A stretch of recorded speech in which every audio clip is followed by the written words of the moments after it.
I just want them back. I just want them to come back.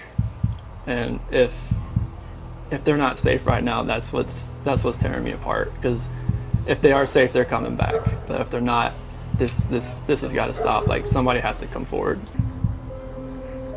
So we're all watching Chris's first interview basically live on the 5 o'clock news. Or did you guys get into an argument before she left? It wasn't like an argument. We had an emotional conversation, but I'll leave it at that. But I want everybody to just come home. Like, wherever they're at, come home. That's what I want. Chris talked about how he and his wife had an emotional conversation right before she went missing, which I thought was strange, that you would talk about that on the news. Shanann, Bella, Celeste, if you're out there, just come back. I don't want them to really go in the ocean. I mean, Ready, set, Go. ready, set. Go. The pool opens in 2 weeks too. what's the degrees today? 85 the last I checked. 120. Wow. No, CeCe. Yeah. CeCe, get girl. Oh gosh. Oh my gosh. Are you kidding? She can climb that fence. Tell them you love them. You're welcome. We love you. Say love you. Candy. Oh yeah, shoot, that's in here. I just turned the recorder on. Okay. So again, this room is recorded, and video and audio. We introduced ourselves in the lobbies and earlier, so we're just going to do that again real quick. My name is Kevin Kovac. I'm with the Colorado Bureau of Investigation, and we're assisting the Frederick Police Department with this case involving Chris Watts. And this is Tim Martinez, also an agent at CBI. Sir, if you just introduce yourself. Dwayne Kessinger. I'm Nicole's father. Dwayne, what's your birthday?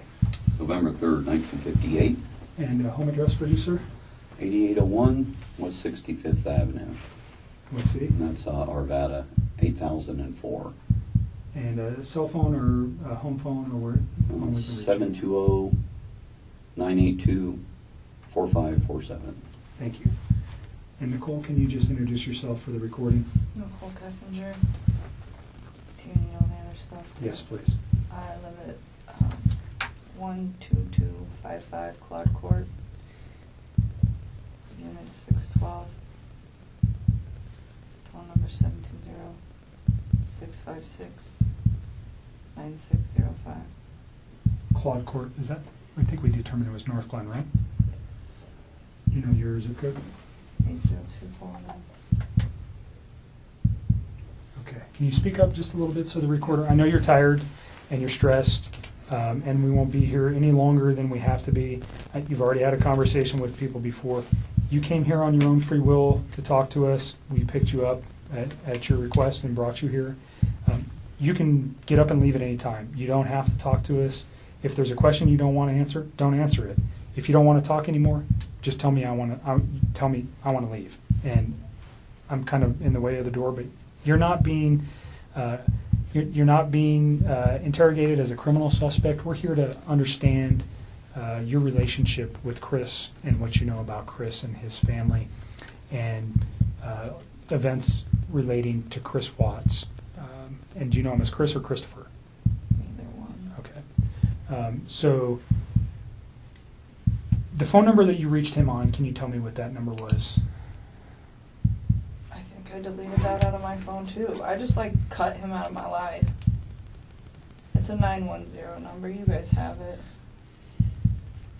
We gave it to Mark yesterday. Yeah, I probably He'll have it, have but it. just in case. I don't have it If I anymore. recited it to you, would you know it? Just the first three numbers. But you know it as a 910 number? Yes, that's what I do know. I mean, that's what I got. North Carolina or something. That's North what it Carolina. is. Okay. So let's just start with a timeline of your getting to know Chris, how you guys met, where you met, all those things. Let's just run. And I'm not going to ask you specific questions unless I think it's necessary. I'll let you just tell me your story. I think it's a little bit easier that way. So I just want to know how you met him, where you met him, how long you guys were dating, and those kind of things initially. Okay. I think I met him sometime in June, probably early June. It might have been May. It was just talking at work. It was pretty casual. And he didn't have a wedding ring on his finger. And every time I talked to him, he didn't tell me that he was in a relationship. He didn't even mention his kids right away either. And then one day he told me that he had 2 kids. I was like, that's pretty cool. And started telling me about his kids. That sounded like a sarcastic comment. No, I thought it was kind of cute. I was like, oh, he's a dad. It was like right around Father's Day too. So whenever that is in June. Okay. Yeah.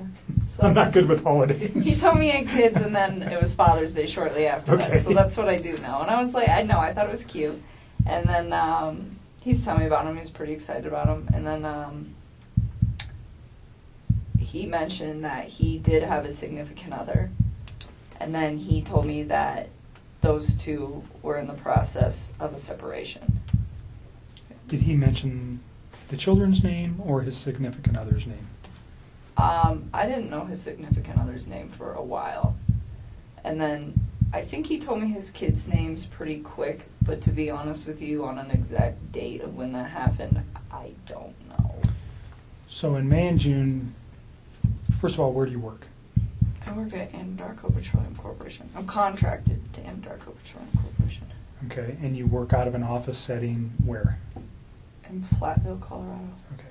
And Chris also works out of that location, per se?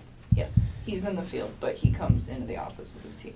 So you work, what is your job responsibility? I do health, safety, and environment. Okay, so you work in the office and you take care of health safety for, Anadarko is an oil and gas company, right? Yes. So you're doing health safety in the office and Chris works in the field Yes. as a, what kind of job does he do? He's an operator, so I don't know like all of his daily duties, but he's a field operator, so he works with like the oil wells. So he goes out and does work on those, whatever Yes. that work might be, but he comes into the office frequent. In the mornings, his team meets in the mornings. They're not all in there every day. Some days some of them are in there, some days other ones are in there, but in the mornings typically from like 6:15 to probably 7, somewhere around there. And is that where you met Chris? Yes. Okay.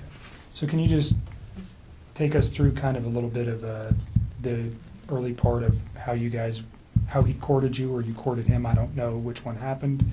How you guys got to know each other?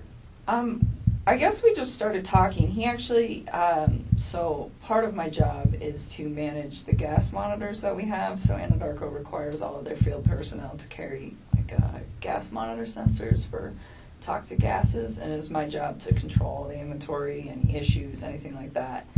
And we were having some pretty serious like equipment issues, and we had numerous amounts of people coming in my office one day, and he happened to be one of them.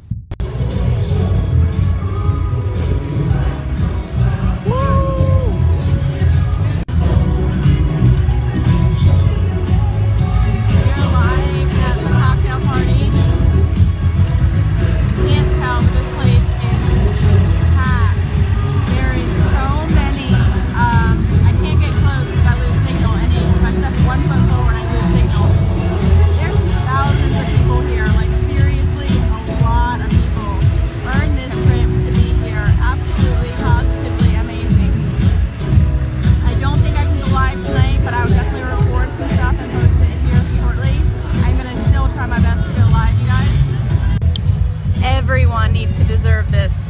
Everyone. Absolutely everyone. Tell them how much fun it is. It's amazing. This place is nuts.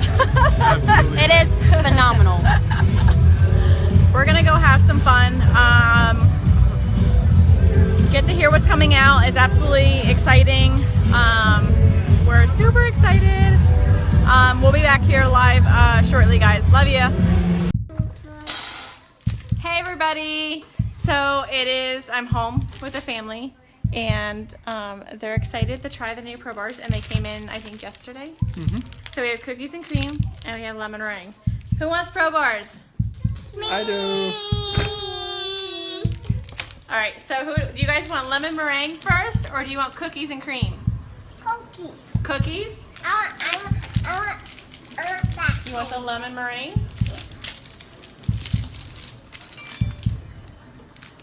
All right, since I have this one open, let's try this one first, okay? Cookies and cream. And Daddy's gonna try it too. Yeah. Are you both? Yes, so everyone's gonna try Chris Crumb cookies and cream. All right, Bella gets cookies and cream, CeCe gets cookies and cream. Ready? Ready? Set. You're the taste testers. Yummy. Is it yummy? What's it taste like? Chocolate. Chocolate. What else? Watermelon. Watermelon. What's it taste like, CeCe? Flip it. Chocolate? Uh-huh. Is it delicious? Daddy? Oreo wrapped with vanilla. It's nice. Oreo wrapped in vanilla? Is it yummy, CeCe?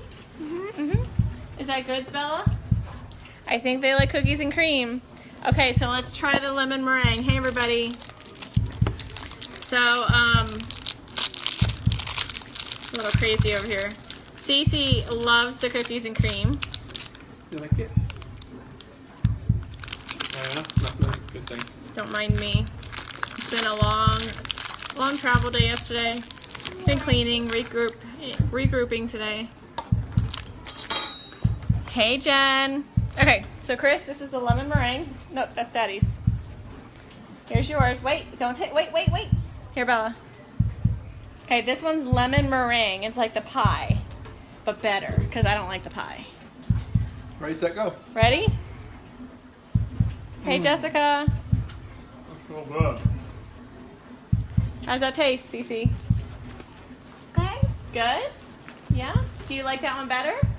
Me too. I like it. What's it taste like? You like lemon meringue pie? Straight out the box. Bella, what's it taste like? I don't like it. You don't like that one? Bella doesn't like that one. That's okay. You like the birthday cake, right? And the cookies and cream? Yeah. Dieter, do you want some? Yeah, Dieter wants some. All right, so which one's your favorite out of all the Pro Bars? Hey, Wendy. I would say lemon meringue. Lemon meringue? What's your favorite, CeCe? Birthday. Birthday? Mommy's favorite. What's your favorite? The cookies and cream? Wow. We have to keep 3 on stock. It's a good thing. How do I turn this around? It's a good thing that I have all 3 of the favorites in the house. Cinnamon rolls were sold out of it here at the house. You like it? I want dip and cream. You want dip and ranch? You want ranch dip and chips? Jess, I have them all. I just ate all of the cinnamon rolls. CeCe actually really likes the cinnamon rolls too. Look at Bella. Cookies and cream. You got cookie mustard.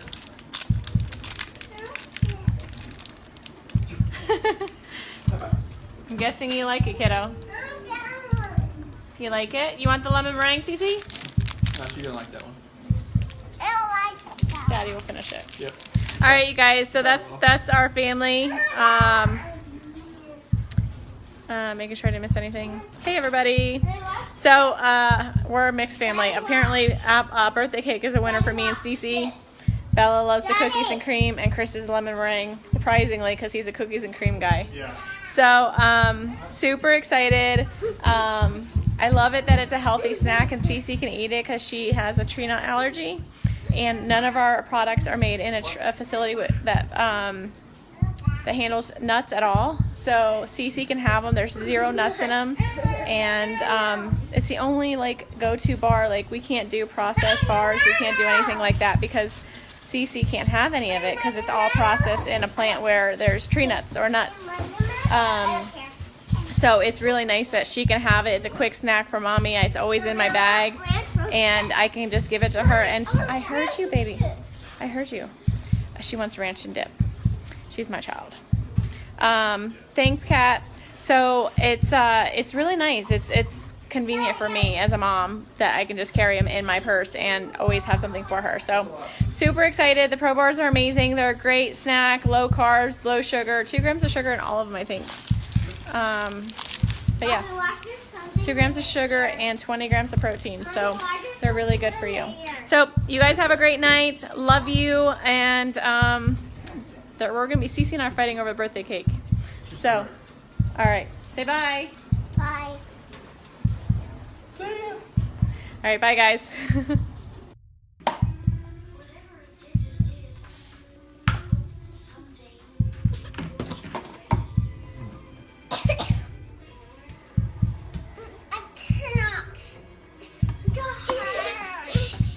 What, CeCe?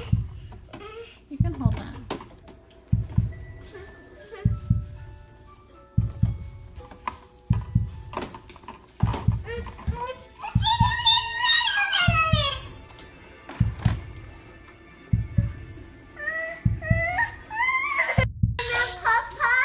Tell them you love them. You're welcome. We love you. Say love you. Candy. Oh yeah, shoot, that's in here. Hey, guess what, girls? Mommy has a baby in her belly. Are you guys excited? Yes? Are you really excited? Oh my goodness. Come give me hugs. Oh. I love you, girls. I got the baby a hug. You want to give the baby a hug? I love you, Bella. You're so sweet. Give me a kiss. Mommy. Mommy. Yes, baby. Thank You for the birds. girls. Thank you for the sweet. Thank you for the food we eat. Thank you for the birds that sing. Thank you, God, for everything. Amen. Knuckles. I just turned the recorder on. Okay. So again, this room is recorded and video and audio. We introduced ourselves in the lobbies and earlier, so we're just going to do that again real quick. My name's Kevin Kovac. I'm with the Colorado Bureau of Investigation, and we're assisting the Frederick Police Department with this case involving Chris Watts. And this is Tim Martinez, also an agent at CBI. Sir, if you just introduce yourself. Dwayne Kessinger. I'm Nicole's father. Dwayne, what's your birthday? November 3rd, 1958. And home address for you, sir? 8801 West 65th Avenue. What city? And that's Arvada, 8004. And a cell phone or a home phone or where? 720-982-4547. Thank you. And Nicole, can you just introduce yourself for the recording? Nicole Kessinger. Do you need all the other stuff? Too? Yes, please. I live at 12255 Claude Court, Unit 612.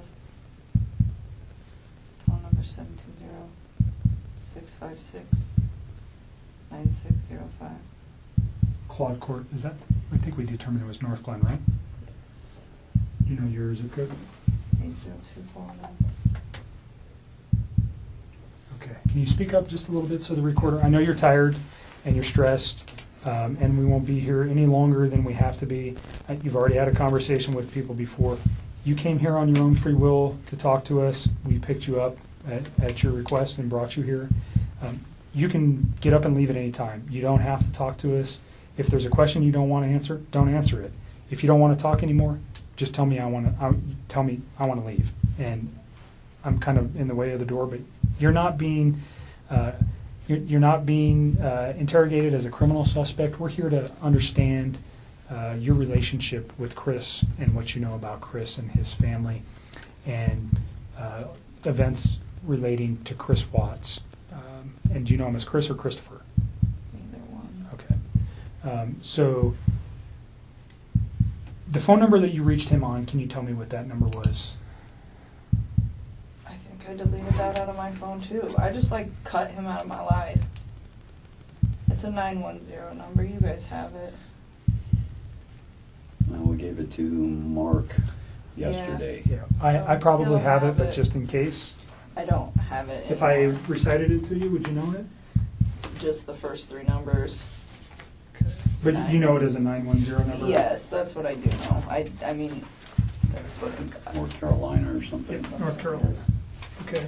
So let's just start with like a timeline of your getting to know Chris, how you guys met, where you met, all those things. And let's just run. And I'm not going to ask you specific questions unless I think it's necessary. I'll let you just tell me your story. I think it's a little bit easier that way. So I just want to know how you met him, where you met him, how long you guys were dating, and those kind of things initially.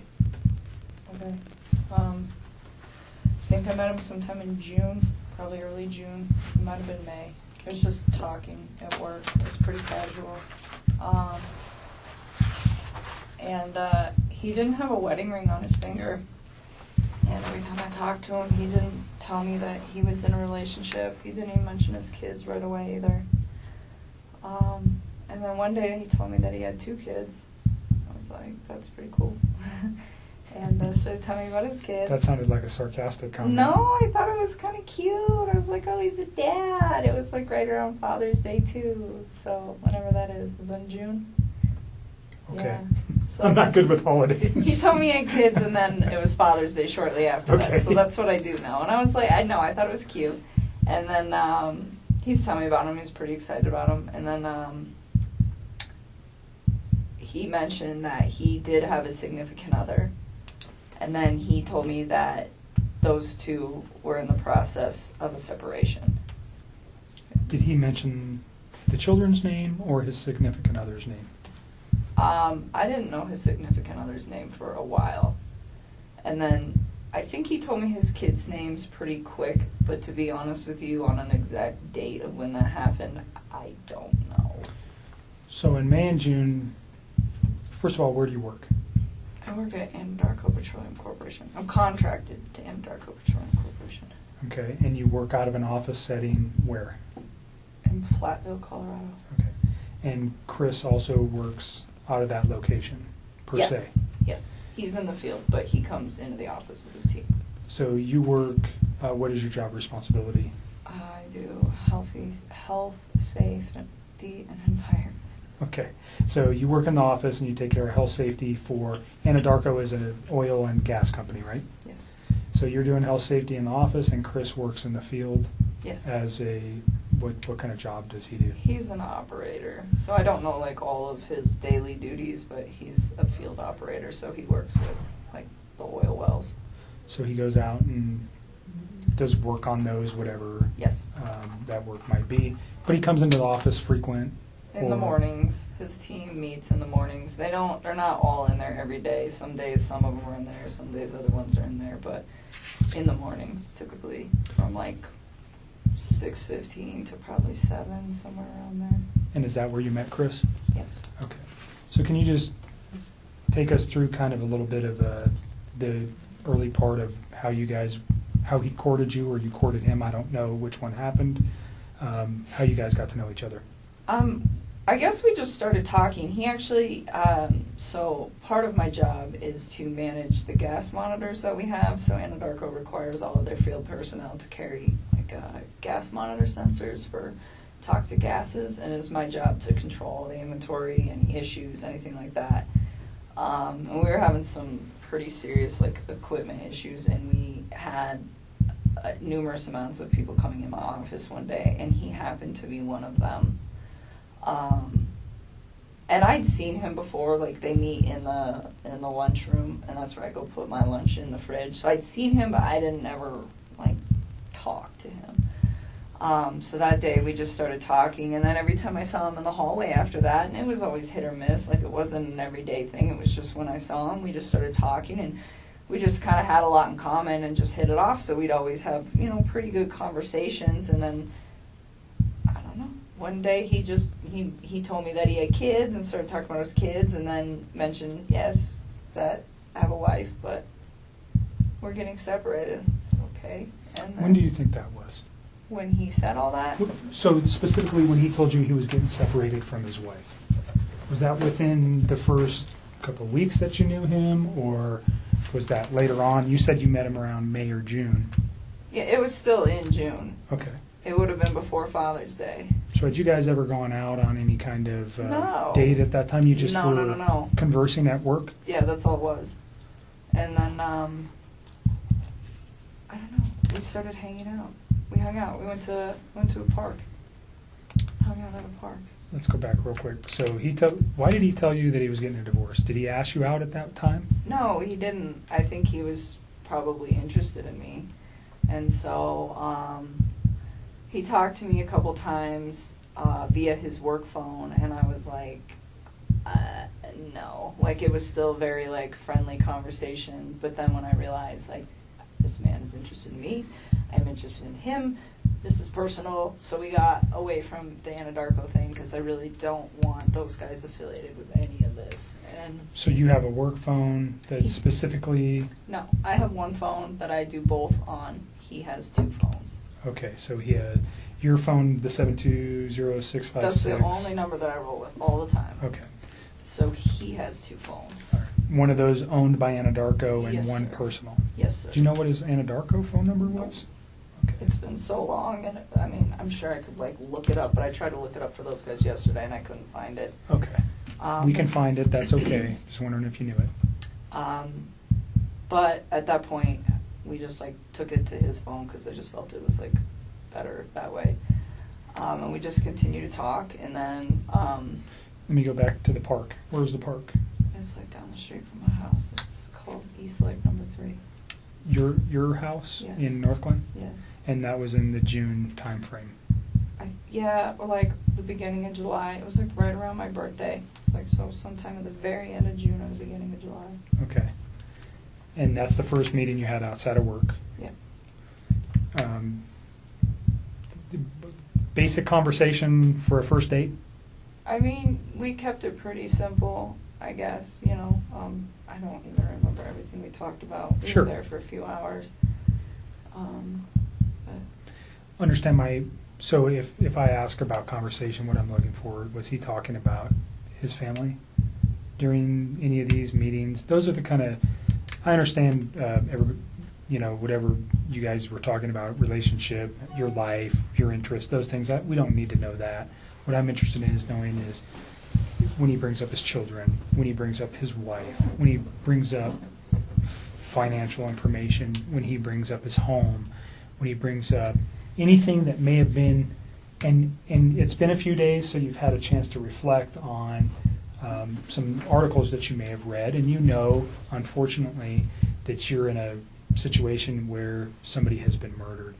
And that information, when you look backwards in your memory with the conversations with Chris, anything that he might have said that would be relative to that, and I'm not just, even if one day he was mad and he said, I want to do this or do that, anything like that, if he ever made any kind of statements that you were like, whoa, that was weird, or why would he say that, or why did he mention that? Do you understand what I'm looking for? No, I completely understand. I just feel like some of this happened so long ago that I can't tell you like the exact words of the exact conversation at the exact time and place, because it's like we had a lot of conversations. I mean, we talked every single day. So it's if there's like I'm trying to help you guys with the stuff like the stuff that's more current. I can give you guys a lot more like detail and exact times. But when you're asking me about something that happened 6 weeks ago and exactly what was said, it's like, I mean, I'm sure I can give you a general idea, but to be honest with you, like to pinpoint exact words, it's not going to happen. I'm not looking for exact words, just more, let's say 6 weeks ago he said something that triggered with you last night. That's what I'd be looking for. Or something 4 weeks ago. And if you don't remember where it was or the specific words, that doesn't matter. Just he said something that was off the wall, or he said this or he said that has caused you a moment to pause and you go, wow, I wonder why he said that, now knowing what you know today. Do you understand where I'm going with that? I completely understand. And to be honest with you, I mean, there were several discussions that we had about his current relationship and where it had gone and what it had caused. And he talked about his kids from time to time. But the thing is he was never hostile. It was never anything aggressive. Like even when he spoke of his wife and the fact that they were separating, it was never like ill. It was still very kind. It was just like, this is not working, and would explain why, but it wasn't anything out of the ordinary or anything that I think would scare me. And to this day, even after everything that I found out, I still look back at that and I don't see any red lights with the way that he spoke of his family. Okay. Can you just describe his overall demeanor over the 8, 10, 12 weeks that you guys knew each other? It wasn't that long. It was like 6 weeks that we were hanging out. Well, I guess we knew each other longer. Okay, but you met him in the office, and just his overall persona, who was he aggressive? Was he mellow? Was he calm? Was he outspoken? Who was Chris? I think he's an introvert. I would consider him to be like a pretty, I don't want to say he's a very reserved individual. I think he's probably more reserved around other people. I think he emphasized to me that one of the reasons that he really enjoyed talking to me is because he felt like he could get out of his shell. He said around most people he just like didn't really feel the need to like talk and converse, and it wasn't just in his home life, just in general. It wasn't something where he's an introvert. And he said with me, it made him feel like he could really just start talking about things that excited him, and I think a lot of that had to do with the fact that we had things in common. So with me, I think he was a little bit more outgoing, but even then, I would still consider him to be an introvert. I mean, not on the extreme end. If an introvert went to like 1 to 10, I'd put him at like a 4 or 5. So on the lighter side of introversion. Pretty even-keeled. Yes, like really relaxed, like all the time. He was never really like worked up about anything. Just mellow, chill, easygoing guy. Very much. Okay. And he was that way with you. Did he ever have any kind of? Did you guys ever have arguments? I mean, No. Pretty short relationship. No arguments during that time. No. Did he ever lose his temper at any time? Never. You guys never had a yelling match? No. So you never saw him upset or mad? No. And there was a couple times that we had some disagreements on things that as we like further progressed into this story, but it was never like, I am very calm when I talk to people. It's like extremely rational when I handle situations that there's a disagreement in, and he always was the exact same way. Like always. Like I never stressed anything. I think one thing that actually kind of drew me to him was the fact that he was like very open with communicating with me if there were any like differences on how we saw things or just like open-minded about things. It was actually, I personally thought it was kind of unique because usually most of the men that I've ever met are typically very closed off, and I didn't get that from him at all. But it was always like kind, very kind. So no sense that this guy had a temper or Not at was aggressive, or he never lost his mind and yelled and said crazy stuff or anything like that? Okay. No. So can we just kind of go back to your relationship? You say you guys had a lot in common. What was that? Oh, I mean, like, we were both really into fitness. I think that's important. It's a lifestyle. Both of us ate pretty healthy, so I think that was important as well.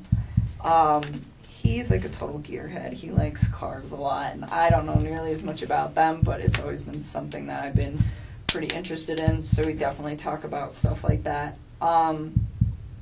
And I guess he was always willing to like learn new stuff, and vice versa. Like I like to travel a lot, and it's not something that he's done a lot, but he seemed like really interested in what I had to share with him, and vice versa. So even if it wasn't something that we originally had in common together, it was just like, hey, I respect what you have to say, and vice versa.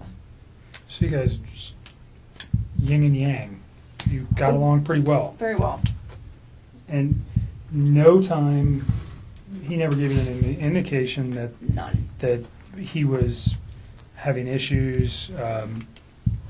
So during your guys' dating time, did you guys spend most of the time at your place? Always. Okay, always at your place. Or we'd go out, but I told Mark yesterday, he asked me if I went over there, and I told him about one time that I went over to that house. I've been to that house twice, but it was very, very brief, and it was not like an extended stay. I did not feel comfortable there, or like, I just didn't want to be there. It's not my life. Like, that is somebody else's life and somebody else's existence, and I respect that. That's their space. And so I used to tell him, well, come to my house because this is our space. This is my space. And so for me, out of respect just for like whatever situation he had going on and the fact that it's not my home, I felt that it was better to be in my place. And I live alone. I don't have any roommates or anything, so it's pretty easy to do that. So during June and July, were you aware that his family was not did you meet his children? Nope. During June and July? And he didn't ask me to. Okay. I mean, not that I didn't want to ever. It was just not now. It's like you're not finalized with your separation, and not only that, we've barely been dating. Like, you can't introduce kids to somebody new in a situation like that. That's something that takes time. I mean, would I have liked to have met them? Of course. That would have been a great honor for me to have somebody introduce their children into my life, but not then. It was something that it was like, okay, well, let's see where we're at in 6 months. Let's see where we're at in a year. And if we're still doing this and you and me are still, happy with where we're at and you think that this is something that is going to be long-term and is worth bringing your children into the picture, then yes, I would love to meet them. But it's like, not right now. You are still in this situation where you're not even completely out of it. And I'm getting in it, and that's not fair for them. And that was kind of the policy that I had with him, it was just like, yes, but not yet. So did he ask to introduce you to his children? Not at that time. Okay. I think both him and I were on the same page of eventually, if things went as they should in I understand you guys' relationship is very new and young. Yeah. So although it was short, just laying everything out helps us understand what actually was going on with him. And I might ask you a question and you're going, why the heck would he ask me that? Probably because I have information that I'm not willing to share with you, and I'll tell you that right now. I'm not going to tell you. Some questions I'm going to ask you, and you go, what the heck? I want to share some information with you. Just, it protects you, it protects our investigation. So if it seems weird, there's a reason I'm asking it, and it's usually relative to what I know. So don't take offense to it. Again, it's just part of what we need to know. Understood. So you went to his house on 2 occasions. Yes. Was that recent? No, that was like pretty early into it, and I did not like it and did not want to go back. Do you recall where the house was? Yeah, it's like right off the highway in Frederick. Okay. And you know the streets? I mean, I'm sure I could figure it out again if I like really had to. Like off the top of my head, no. Do you know the street name? No. Okay. I would have to like drive around in there to get there. Okay. Did it look like anybody else lived at that house at that time? Oh, definitely. Okay. I mean, so is that what freaked you out? I mean, he told me that he was living in the basement, and he said, we're separated, but we're not divorced, and we're going to get ready to sell the house. And that was the impression that I was under. And I was under the impression that they were taking everything pretty slow with this, with like getting ready to sell the house. I mean, those are big things. So that's what I was informed. And I mean, if you think about it, this whole thing happened in a 6-week stretch. Like, that's not really that much of a time frame. So in that sense, like, it's believable to me. Yes, I went to the house, and the first time I was there, I hung out in their like front living room. I just sat on the floor, and it was on the 4th of July. It was the morning of the 4th, and I was helping him to set up MyFitnessPal app and like track his food, his calories and stuff, because he does pretty good with the working out and stuff. And he asked me, he's like, "Can you help me just like get this dialed in?" It's like, "Yeah, I can do that." So that he invited me up to the house, and I was already kind of hesitant to do it because I was like, there are other people that live here, and I just felt like it was an invasion of space. And so I went up there, and we just stayed in that front room, and I helped him out with that, and got him all set up with that. And then, he asked me if I wanted lunch, and he grilled chicken and carrots. And then that's all he had. And I was like, okay, so we ate, and then I left. And then there was another day about, I can give you the date-ish. Let me look at a calendar. I think it was the weekend after my birthday. Just a thing on the courtesy for the phone for, what was that guy's name, Don? This gentleman, Oh. Thornton PD. I just met him today. Do you want to do the phone I today? forgot about that. For TPD. It's not for them. They're doing it for us. Yes. We don't have the equipment with us to do it, and I asked them to do it for us. They're not involved in this investigation. He would just be a computer person. He would not be looking at any of this stuff. That would fall to myself. So keep that in mind. He's not involved in this investigation. Thornton PD has nothing to do with this, other than letting us use their facility and helping us with some electronic download. He's not going to look at your phone right now. He's going to put it on a disc, and they're going to give it to me. Gotcha. I don't know anything. I really want to help you guys. I do. I feel like this whole thing is just going to be crazy regardless of whether I give you my phone or not. I mean, that's kind of how I look at it. Like, it's happening. It's going to happen. Well, the texts Media's reiterate what you've been saying all along, so it's not like... Well, they do. That's the other thing, too. I mean, that's kind of a good backup. Yeah, I'll give I it think to 'em. you hit the nail right on the head. There's reasons why we want everything. It validates things that we know.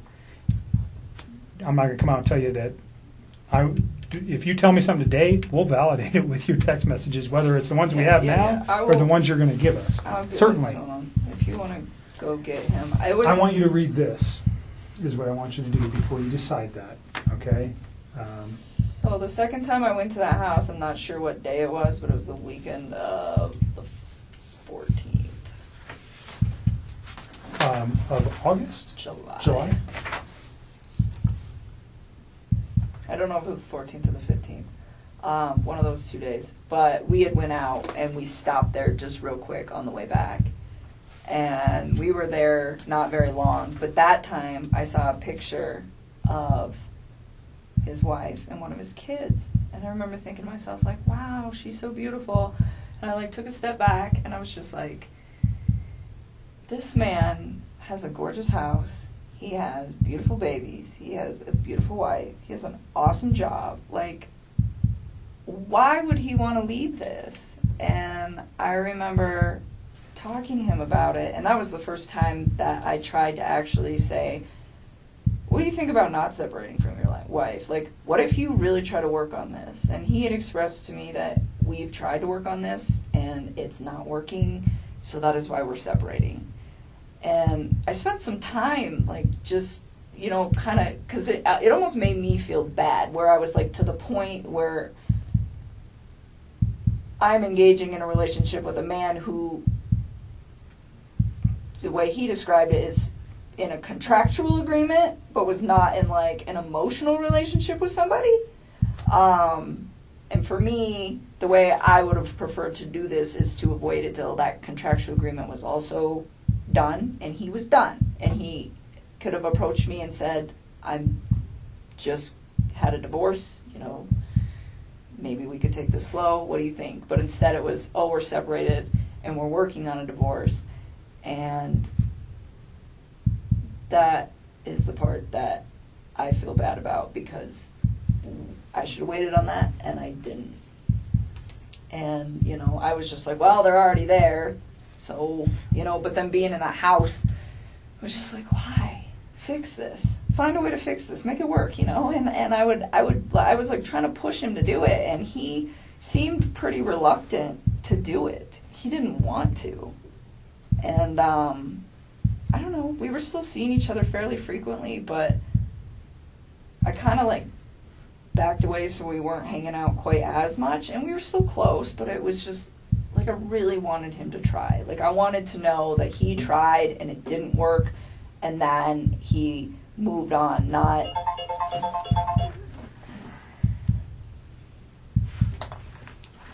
that, you know, they both kind of tried and then he got himself into a situation with somebody else. And I don't know, I just thought he had a beautiful life going on, and he could have made it work. That was the way I looked at it from the outside. So is this something you reflected on since this event, or was this you? No, I was doing it then. Like, you said this doesn't look right. He's kind of, I don't want to be responsible for breaking up a marriage, especially with 2 children. Is that kind of the gist I'm getting here? I didn't think it didn't look right. I mean, I think he was legitimately sleeping in the basement, and I didn't think that these two were I mean, I think it was like, hey, we're both stuck in this house for now. We got to sell this. In the meantime, you live here, I live here. We sleep in different rooms, take care of the kids. That's just like kind of how I took that. And no, I didn't think it didn't look right. I just thought it just seemed like he had so much going on, and it was just beautiful that I was like, why don't you just try this out, you know, and see if you can fix it. And he'd always be like, well, what about us? What about us? I'm like, don't worry about us. Like, that is more important. Like, try to see if you can, like, salvage whatever it is that you have going on with your wife. And you know, I always got the impression that he was a great father to his kids, like, always. And so, you know, I was like, and be the dad that you want to be. I was like, and see if you can make it work. And he just, like, we kind of talked about it off and on for, like, a few weeks. And I was just kind of like, I don't know. Like, I think I was kind of, like, cold feeting about it after I went over his house. And so this was, like, pretty early on. And then he told me that, he went to North Carolina. And he was like, I'm going to talk to her when I'm in North Carolina and see if I can get her to do this, to, like, try to, like, rekindle the flame. Okay, so try to salvage his relationship as you've been asking him Yes, to do. and then if he When decided, did he go to North Carolina? I think it was, like, the last week of July, somewhere around there. Okay. So, I mean, this was, like, a couple weeks that I was just kind of, like, trying to push him to do that. Let's pause at North Carolina, and we'll come back to that real quick. I want you to read this. If you don't understand what it means, then ask me the question. But basically what it says is you have the right not to let me look at your phone. I'm asking to look at your phone for the purposes we previously discussed, for the text messages and your phone log, and unfortunately the photos that are attached therein too. That information is only relative to this investigation. I'm not looking at anything else except for the conversations between you and Chris Watts, and the phone data between you and Chris Watts for phone calls, for times and dates for those phone calls. And then the content of the text messages that are there. And we'll write that specifically down here. Understand that. I just don't want anybody to get some of those texts. Like, they have nothing to do with this case, and they're just like... Between you and Chris? Yes, they're just... So just tell me what you're... They're just kind of raunchy. Like, Okay, I don't need anybody... Everybody's an adult. Posted, like, we're not going to somewhere... post it. I don't want the newspapers to get that. That's all I want. The only ones that we would be looking for, again, is the same kind of questions we're getting to here, is things about his children, things about his wife, the questioning of, did he ever, has he ever said something to you that might indicate, maybe not then, but now, that there was something like this in his mind, or you know what we're looking for. I don't need to come out and tell you that. I understand the embarrassment of particular photos or potential sexual types of conversations you may have had with Chris. It's not relative to the investigation. We don't care. Okay, you're an adult. I'm an adult. Everybody in this room, even your dad, and I give it to you for saying that stuff in front of your dad, because I'm not sure many women could do that.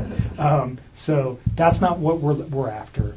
We're after the information that corroborates things that you've told us, and also that corroborates or may tend to prove that things that Chris told us were a lie. You understand that? And that's maybe going a little bit far. I usually won't tell people that, but because of your reservations, that's what I'm looking for.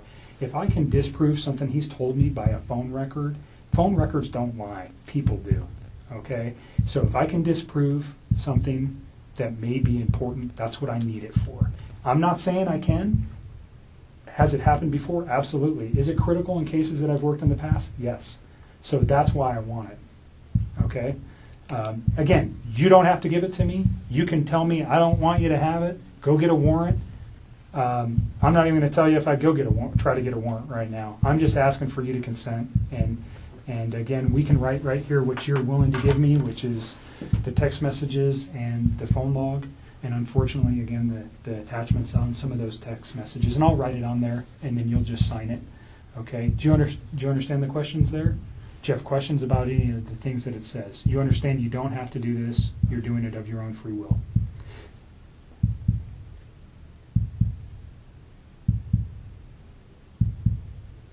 And I know know you're tired, so if you want to let your dad read it too, He will. Thank you. that's a good idea. Can you fill it out before I sign it? Yep. And just you read it, and if you have any questions, then we'll put on there what we're after. I'm so hungry. You should have told me. I would have got you some food. I got food in my car. It's not staying down. It's just coming She hadn't been down. feeling good. Not because of any, just Like, I got sick prior to this Jim. whole thing happening, and then I think all of this compounding with the Stress. fact that I'm sick, it's just not good. I've not really been eating or sleeping much at all.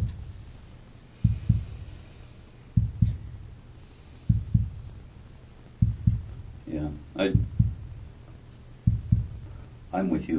We definitely need to accelerate the case because the more it takes, the less sure that they are of situations. But on the other end, I think if you do just that only, You tell me what you're willing to provide to me, and we'll is write that it good on. enough? I just want, like, our text conversation, and then, I guess, our phone call records. So I'm going to put. So the time and date of the phone call records, and then our text message. Could we get photos of him? Huh? Could we get photos of him? Off of Would that? you mind if we got his photos that he sent to you? Oh, well, they'll be in that text message thing. So all his photos were sent. There was no apps or anything else you No, used that you no, guys no, were no, sending. no, It was no. all just text messages. Yeah, Okay. So it'd be an attachment to a text that he sent you. pretty much. But Everything is in the text and the phone call records. so Like, all of it. because we don't have it on tape, we discussed prior to turning the tape on Tuesday, which would have been the 14th of August. You had read some newspaper articles on the 13th and the 14th that regarded this case. You had also had a conversation with Chris at some point during the day on Monday. And on Tuesday, because of what you found, specifically what you said was, and don't let me put words in your mouth, but you found out that his wife was pregnant. And yes. And you did not know that prior. And you found that out via the newspaper articles, and that caused you concern. Well, I just realized that he was lying to me, and I was like, well, if you can lie to me about this, what else are you lying to me about? And it made me realize that maybe his wife was in danger at that point, and it was day 2, and she still wasn't home. What did that cause you to do with your phone, though? Oh, what? When I deleted those? I was just kind of grossed out by him, to be honest with you. I was just like, I don't know what's going on right now, but you just lied to me, and I don't want to see this come over my phone anymore. So I removed it. So you already said, but you removed text messages? I deleted all of his stuff because he lied to me. I mean, that's what it was. It was the hurt that made me delete it, and then it was the lie that made me start questioning everything else he'd been telling me for the last few days. And that's when you decided to come forward? Yes. Okay. So just for context, Yes. when people delete stuff off phones, usually we go, No, hold on a second. No. It And wasn't that's why I malicious wanted, at right. all. It Yeah, no, I'm wasn't not saying it's malicious at all. He lied to me. It just hurt. Like, I had never felt like he'd ever lied to me before. And it was a big lie. I mean, Right. telling somebody that you're in the midst of a divorce and then you have a wife that has a 15-week-old baby on the way is a huge, huge thing. And I was very taken back, and it was hurt. And so at that point, I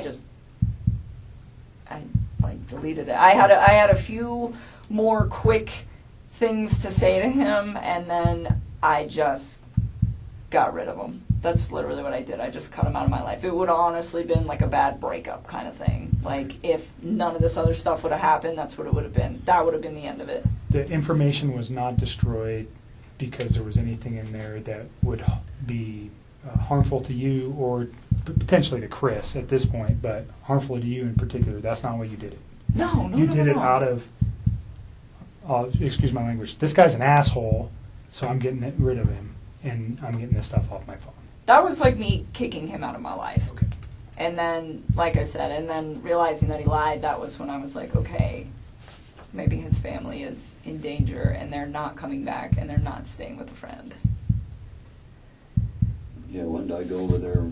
Tuesday morning? Wednesday morning. Wednesday. I called you Wednesday morning. That's when we started discussing you guys need to get everything that it just.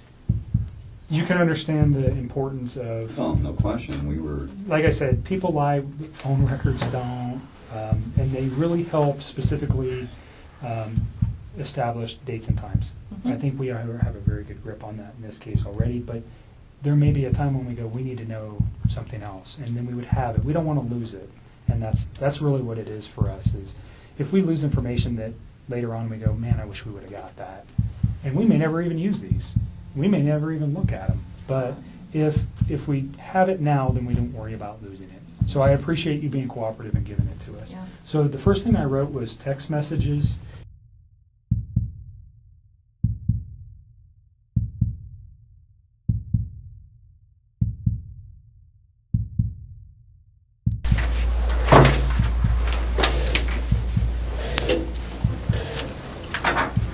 So I brought Graham in here because we want to talk to you about the results, okay? Sure.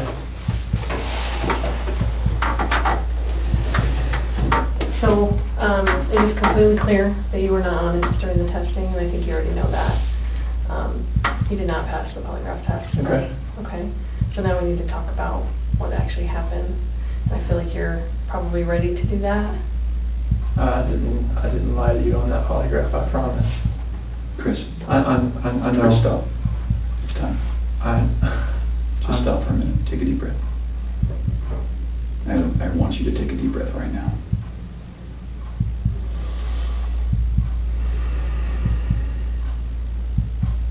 There's a reason you feel sick to your stomach. And when people hold stuff inside, it makes you physically ill. And I can just tell on your face, I could tell from the second you walked in that you were wanting to just come clean and just be done with this. And I appreciate that because you knew sitting down in that chair that you weren't going to pass today, and you knew I was going to find out because I told you that. And then you continued to stay knowing that you could, at the end, say, you know what, I just need to get this off my chest. Like, I just need to tell you what happened. We're not here to play games. We're not here to do any of that with you. We just want to know what happened. So can you start from the beginning and tell us what happened?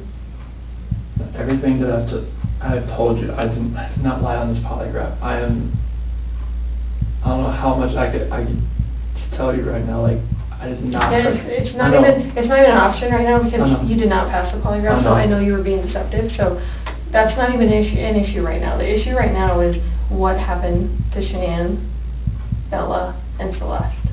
That's the issue right now. Okay. Okay. So let's talk about that. I know you want to tell us. I can see it in your face.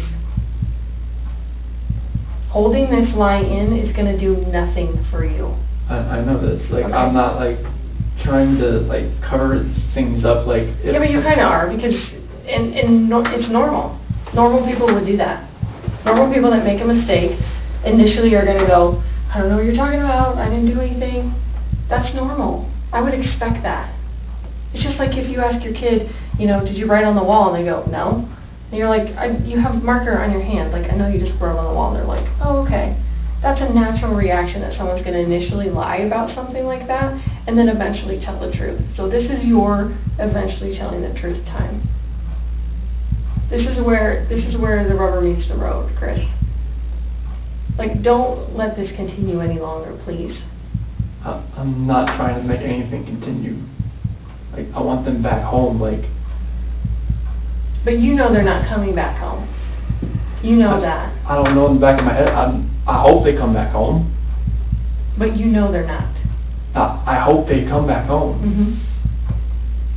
And I don't know they're not coming back home. Chris, Tammy and I are confused, okay?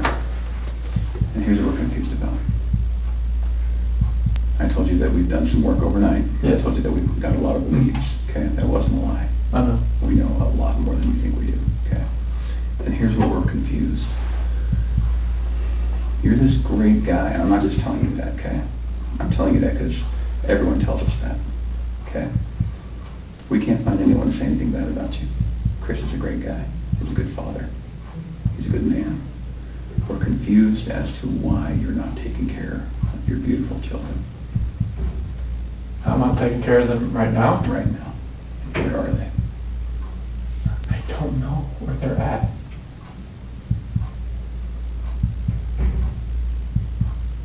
Honestly, I do not know where they are at. If I could have my babies back home right now, I would. I want them back. I want everybody back. That is the God's honest truth.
Breakfast, you know what they have for a snack, and a dinner, and a nighttime snack. You could tell me the book you read to your daughters, okay? I know you love them. And you're not faking that, are you? It's real, okay? There's a lot of guys who come in here and try to tell me that, and I know they're lying, okay? Because they can't answer those questions that you can answer, okay? But you are here today lying about something else. So we need to talk about that, okay? I cheated on her. I know. And this is very good. Keep I'm not proud of it. I don't think anything like that could happen. I don't think I'd ever do it, but I did. I know. Keep going. And she accused me of it. I denied it. I cheated on her, and I feel horrible for it. Like, she was pregnant, and it was, I don't want to, I didn't hurt her. I cheated on her. I hurt her emotionally. I cheated on her. And I feel absolutely horrible about this, but that's what I've been holding. When I didn't go to the Rocky game, I was with her. Okay. I went to dinner with her.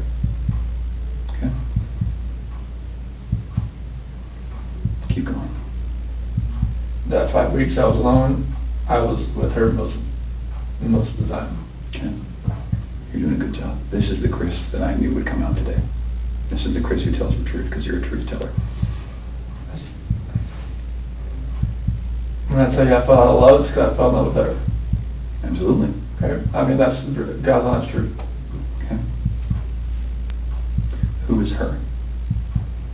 So I don't want to get her involved in this. I don't want to ruin her life. Like, it's something like this. I don't want her involved in this. Okay. So can we talk about that a little bit? Yes. I knew that you would say you didn't want to get her involved. Because you'd like to take care of people. She's a wonderful person. Like, I mean, she knew I was married, yes. And I told her we were going through issues, yes. Yes. And I told her that, we were going to get, at the end, like, we were going to get separated. Like, once I figured out what that was, I didn't know what that was going to be. I know. I had no idea. I saw her, took my breath away, and I'd never thought in a million years that could happen. I know. I know you're thinking I'm a figure, it was, I never felt that way about anybody in my lifetime. Mm-hmm. Chris, that's not your fault. No, I'm just, Can we do this? I know you want to take care of her because it's because you're the type of guy that takes care of women. It is. You took care of your wife, you took care of your daughters, you were very good at taking care of her, and you want to take care of her. So can we make a deal? I don't think this girl did anything to hurt anybody, but I can't walk out of here wondering. So can we leave her out of it? Okay. Get back to your wife and your daughters. Okay. Where are they? That I do not know. That was what I was holding back. Like, I didn't know, like, what I did. I know. Chris, in the interview today, you weren't asked about infidelity. You were asked about... I was holding back from last night. That's when not you why you feel today. That's not how that works. You would have reactions to every single question, not just the ones that we talked about being important. Like the ones you wanted me to lie about, like, is that what you're talking about? No, the ones about her disappearance and knowing where she's at, and about seeing her last. I was not lying about those things. So Can I tell you what I think? Yes. Okay. So, going into that interview today with Tammy, where we strapped you in, we knew all about Nikki. Okay? All about her. And you're doing a very good job right now, because you didn't have to tell us about it, but you did. I couldn't hold that in anymore. I know. We could see it on your chest I and in your eyes. Okay? Here's the challenge that we have.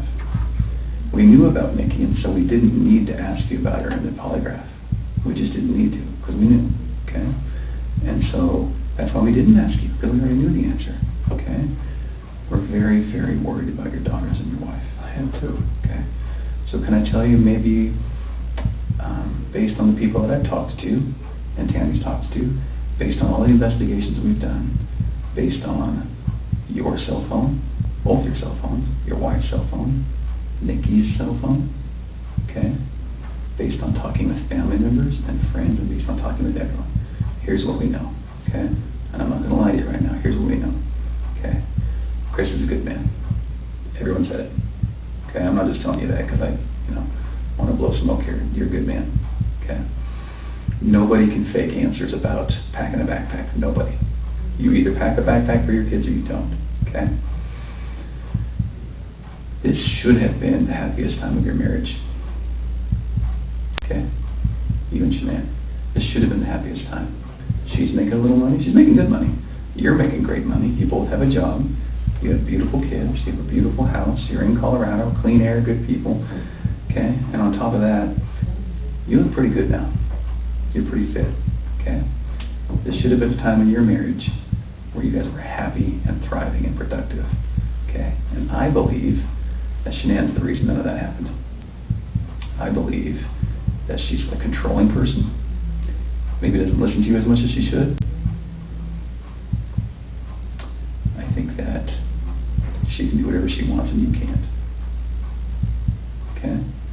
I think if you were to go to a restaurant, she would order whatever the hell she wants.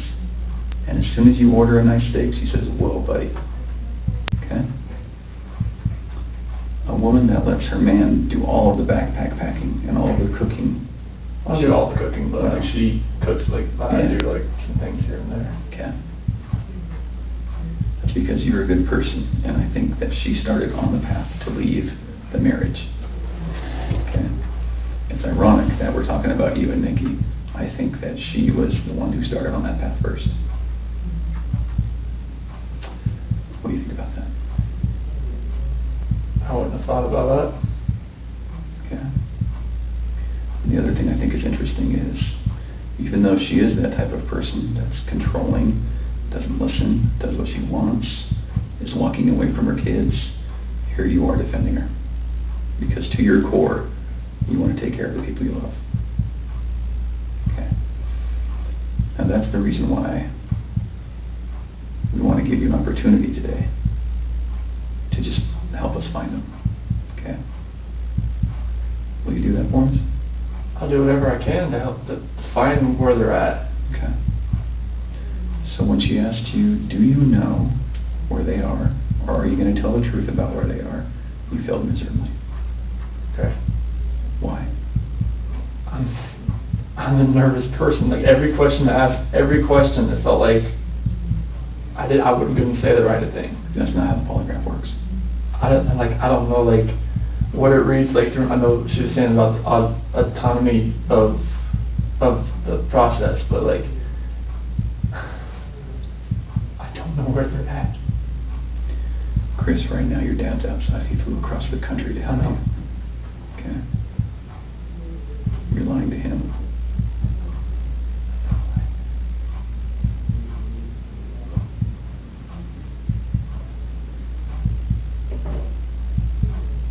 You lied to everyone you talked to.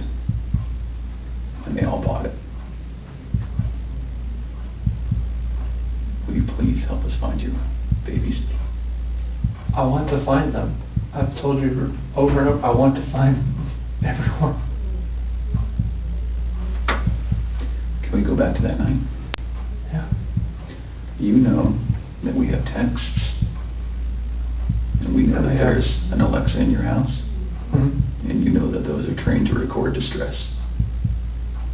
Okay.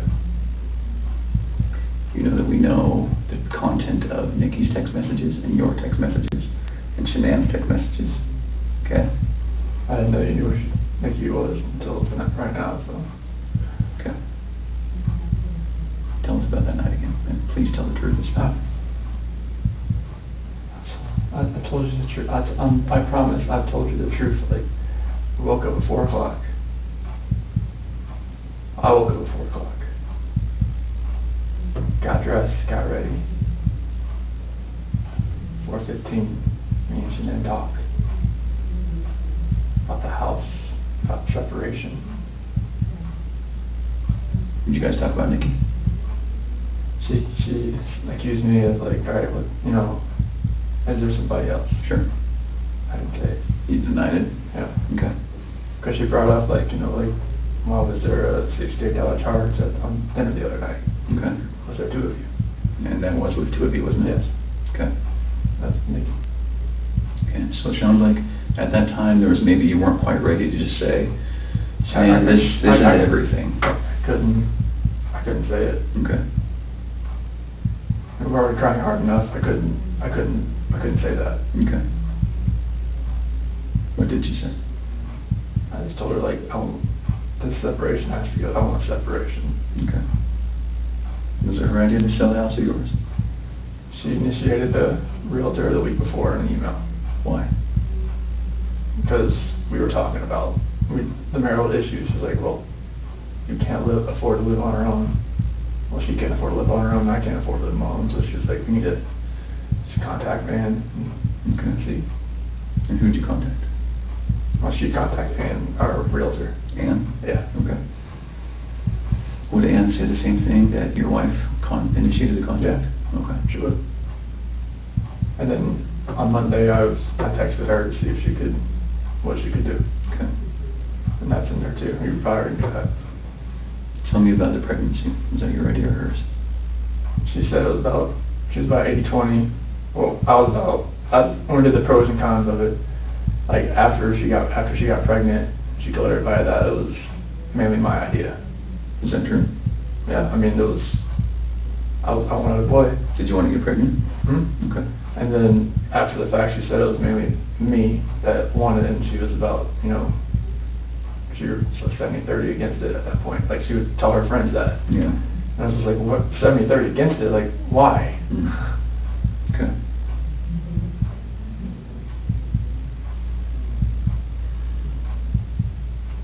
Can you understand that some of this just doesn't make sense to us? Okay. How is it possible that a woman and 2 kids are just completely gone off the face of the earth? I promise you, I have nothing on my hands I did nothing to those kids or her to make them vanish. So tell me what happened then. I believe you that you did nothing on your hands. What happened? When I left, I mean, it's on video that I left and I was in my truck. I didn't like load anything into my truck besides my tools, my container, my book bag, my water jug, my lunchbox. Okay. But then what happened? I I drove out of the driveway. No, before you drove out of the driveway. What happened with your wife and your kids? I didn't do anything like that. They were still in the house. Where are they? Where did they go? I don't know, sir. I really don't know. Your wife's not the type of person to vanish. I know she's not. She had 10 things on her schedule that meant she was going to be there the next day, that day, the day after that, with friends, with a doctor. Okay? She didn't leave because she wanted to. Okay. So what happened? I didn't do anything to her or the kids. Was it an accident? I didn't do anything. Was it an accident? There was no accident. I don't know if there was an accident in the house. I wasn't there for it. It's a big deal if it's an accident, because we can work with that, Chris. No. And I think that's maybe what happened. I did not cause an accident. I didn't do anything to my wife and kids. Was it a misunderstanding? There's no misunderstanding. Like, we had that talk. There was a misunderstanding where I didn't tell her about the affair. Okay. I didn't. That was the misunderstanding. Like, miscommunication, misunderstanding. Yeah. Good. But I probably should have told her right then, honestly. I mean, everything was out on the table anyways. Right. I should have just told her right then. But I didn't, because I just couldn't bring myself to do it. What was your plan? What were you going to do? I mean, how was the separation going to work? Like, once we got separated, I would get my own place, and then 50-50 split with the kids, that's what I was hoping. Mm-hmm. What about Nikki? Take it slow and just see if anything develops, like when I'm, having my own place.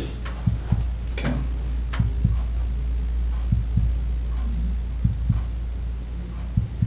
I just find it hard to hear you talk about just having this emotional, conversation with Shanann, and you're bawling and crying together, and you have not shed one tear in 2 days that you've been here. Not one.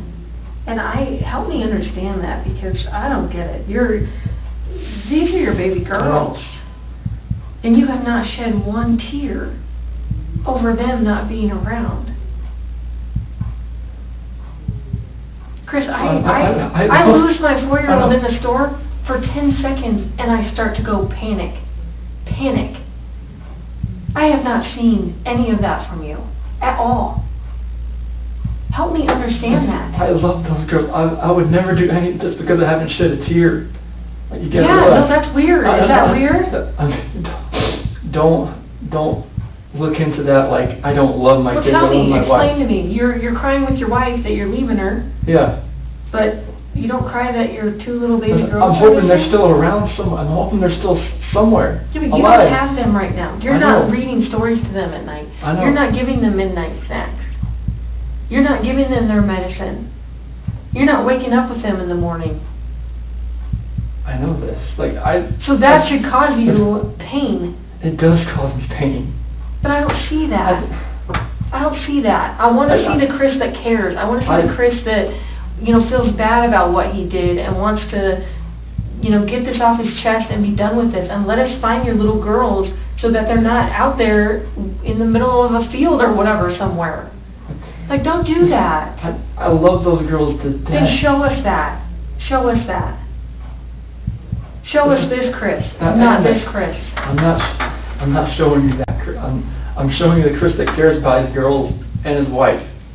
Just because I haven't shed a tear, it shouldn't make you feel like that the love isn't there for them. It's weird. It doesn't make sense to me. I understand that. You have to. I totally see where you're coming from. Trust me, there's nothing. Just because Chris, people can be pushed to the point where they do something that they regret. It happens every single day. I know. But part of what makes you a man is the guy that goes, I really fucked up, but this is what I did, and I'm going to pay for what I did, and I'm going to tell you what I did, and I'm going to be honest about it. Chris, we can keep talking to you once we find these girls, okay? So once we find these girls and your wife, right, no matter how we find them, no matter what condition they're in, we can keep talking to you, and you can tell us, guys, it's not as bad as it looks. And you can say, let me tell you what happened. I was never comfortable with you, Graham, or with you, Tam. No, I wasn't comfortable yet, but now that everything's known, now that these girls are found and Shanann's found, however they're found, it's okay. We can keep talking to you. Okay? Chris, did Shanann do something to them? No, I don't know. I'm serious. I have no clue. No, you would have known, because they didn't leave the house. Like, when, Did Shanann do something to them, and then did you feel like you had to do something to Shanann? They were at the house when I left. They were there. They weren't there. They didn't leave. They vanished. They were The there. only way they could have left is in your truck. There's no way, because, like, I didn't just throw them in my truck. You know your truck has GPS, Yes. right? Yes. Because you even told your boss, like, Yeah. hey, I'm going through separation, I'm maybe staying Yeah. at a friend's house, whatever. You know that thing pings every 10 seconds? Yep. So we will know You can't turn exactly it off. I know. And where your- you went. And your company's giving that to us. I know. Okay. Are we not asking the right questions, Chris? No, you're asking all the questions. What are we not asking you right? What are we doing wrong? You're not doing anything wrong.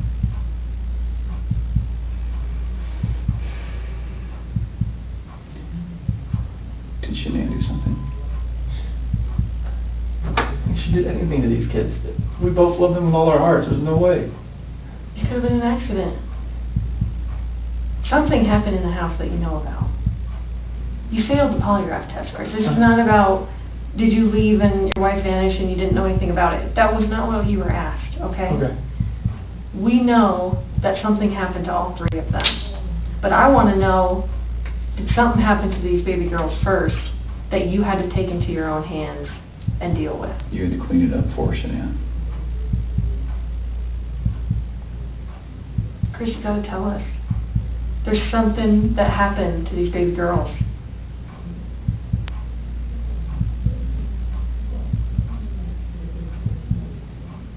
Look at them. I know. Before you came in, I was just watching videos. We have no doubt you love these girls with all of your heart. I have no doubt. But we make mistakes. And that's okay. It's what we do with those mistakes that make us who we are. Chris, it seems like you're thinking about it right now. What are you thinking about? She couldn't have.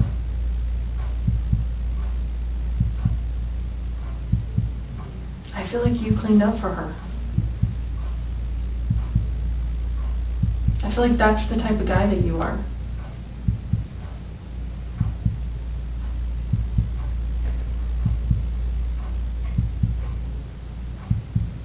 Which one of these has the breathing thing? Well, they both have inhalers, but CeCe has the EOE. Encephalitis esophagitis. Did she have problems breathing?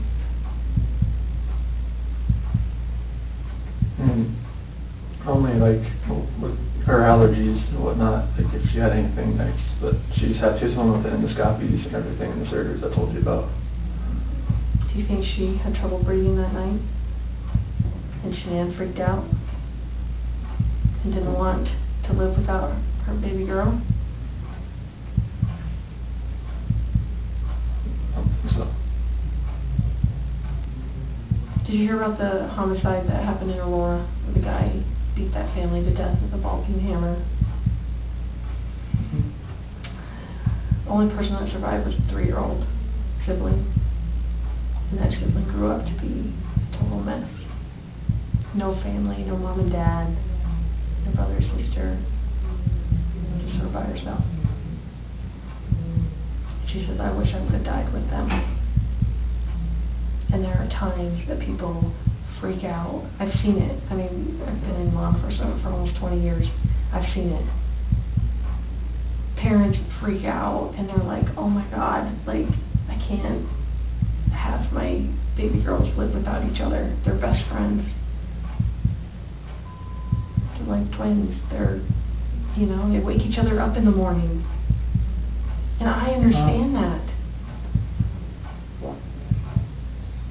We had a mom in Castle Rock that suffocated both her baby girls She's like, my husband was gonna take them, and she's like, I just couldn't handle. I thought I was doing right by them. I thought I was saving them pain. And I get it. Why? How'd she save them the pain? Because she didn't want them to have to live without their mom.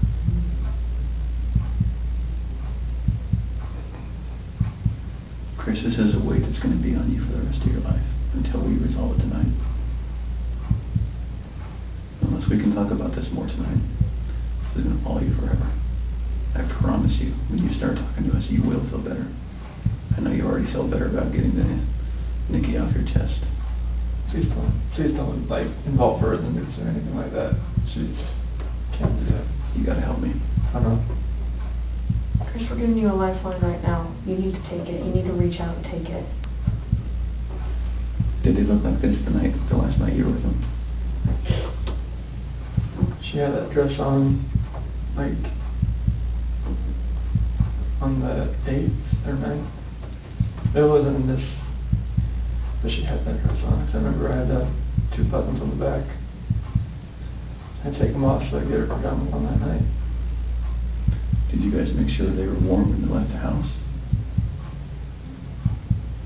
Make sure they were warm. They're always warm. They always have, when they're in their beds, they're always warm. Okay. Were you guys taking care of them at the very end? They're always taken care of. They never miss a meal.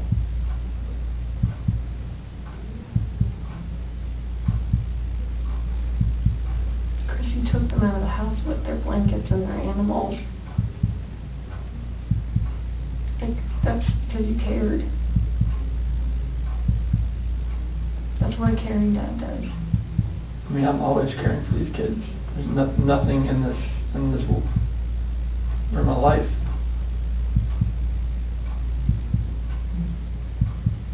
I believe that. And I believe someone made a mistake, whether it was you or Shanann. And you either cleaned up after Shanann or you made the mistake. And I mean, I want to believe that maybe Shanann did it and you felt compelled to fix this so Shanann didn't look bad. That's what I want to believe. But I don't know, you're not telling me that, so it makes me think the worst. Like, did you do that to all 3 of them? I did not do anything to these kids. Not do anything. What did Shanann do to them? Tell us, Chris. Chicks are crazy. Can I talk to my dad or something? Absolutely. Come. Do you want to bring him in here? No, I just need to talk to my dad. Like, I flew across the country. Hey, Chris, I can't. How about this? If we brought your dad in here, would you please tell him what happened? Can I just go talk to him? I've been in here for like 5 or 6 hours and I'm like... Absolutely. Chris, look at me, man. It's not going to feel any better. He deserves an answer. He's your best friend. There's only one person you wanted here most, and it's your dad. Yes. What would you tell him? I love him, and I just want him to be by my side. Okay. He knows more than we do that you're a good man. And he knows as much as you want to protect your wife, Shanann. I think he would tell you to do the right thing. Before we get him... Can I go out there and talk to him? Well, I don't know that you want to do it out there, because there's a lot of people going through the halls. Should we bring him in here? We'll step out. Okay? Do you need a few minutes with him? Okay. Can we just ask a couple more questions?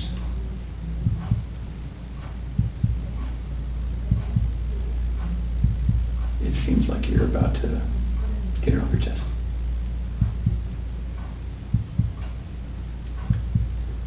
Is there any way that you can help us understand more about Shanann and why maybe something happened, so that we don't get a bad picture about her. And what I mean is, what happened that night with her? As far as like after I talked to her, With the girls. like when we were having that conversation in bed there, Mm-hmm. like when I talked to her about the separation and the house, and she asked me about the affair, and Okay. and that's how that conversation went. Okay. She was distraught. She had like mascara on down her face, all that. I mean, it was emotional. Well, how about this? If we bring in your dad, will you promise me that you'll talk to him? I'll talk to her. Okay. Will you promise me that you'll tell him everything?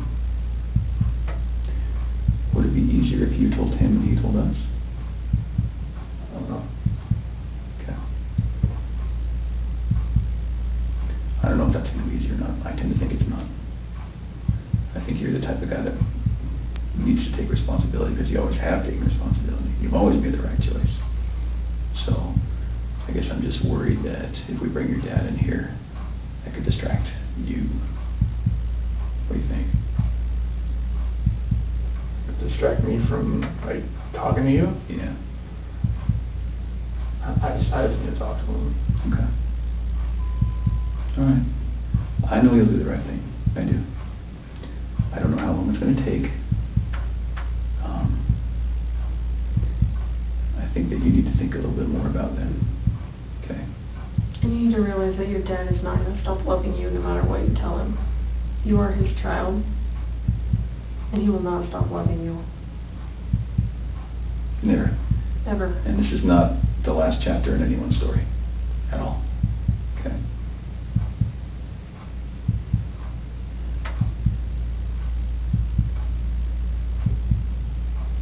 He's been here the whole time.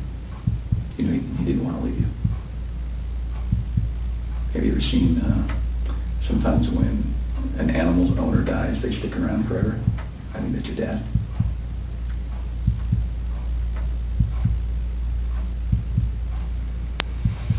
Poor guy didn't want to leave today, okay?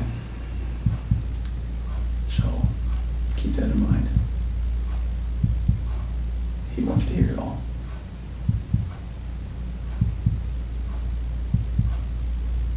All right. Yeah.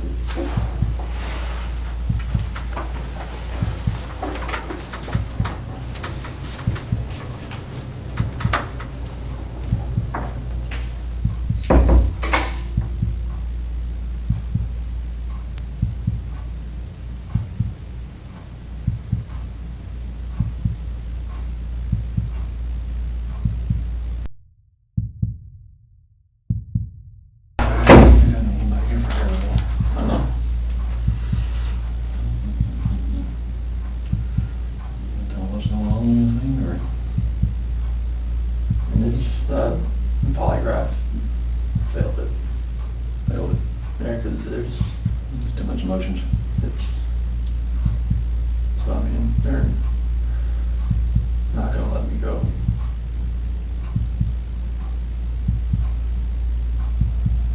Is there any reason why they shouldn't? They know I had an affair. And they know. I can't complain about that.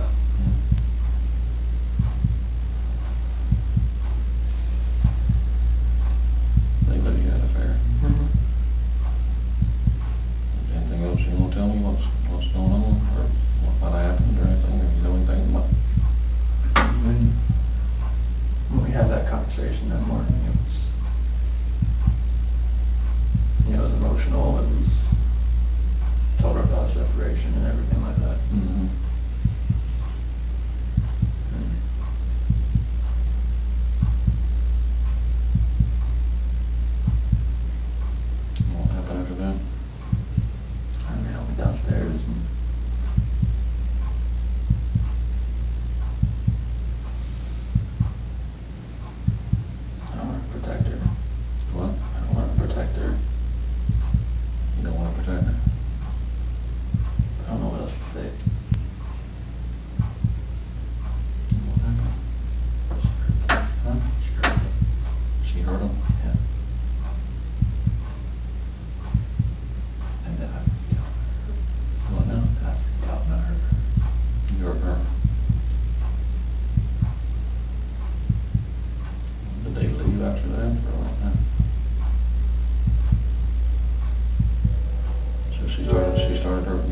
information and everything about, And she lost it.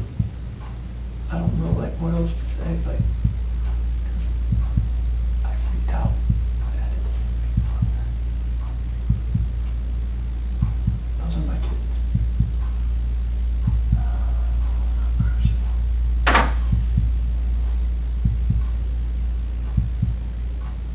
So she, it's not at that one time, you were leaving the place and going to work. And then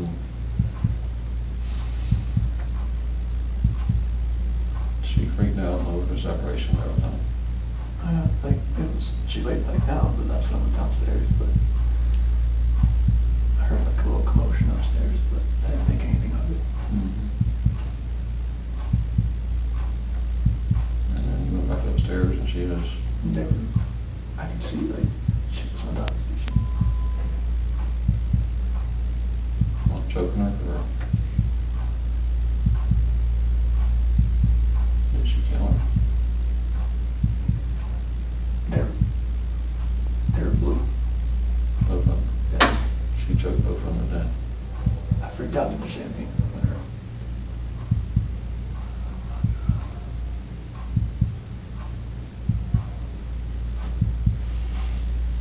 I don't want to say. I don't want to say it though. No, just,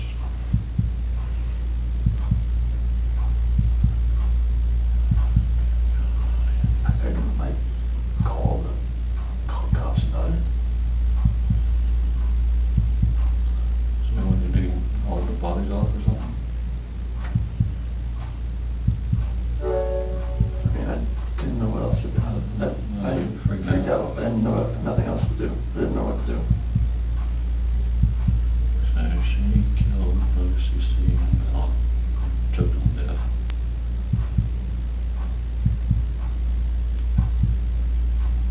You lost it and choke her or?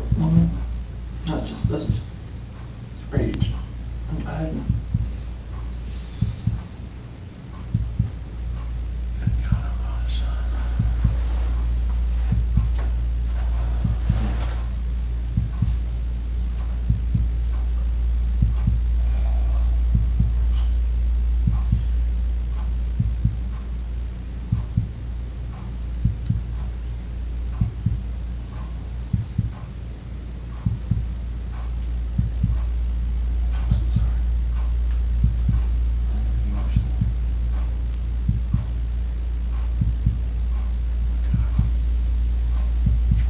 Like, in her heart, I know she knew about the affair. She just was waiting for me to say something and for me to deny it again. I think she just lost it. That's when she went off and told her about it. And that's when the crying, like, happened. And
known the affair was going on, but we just profusely denied it. I never did.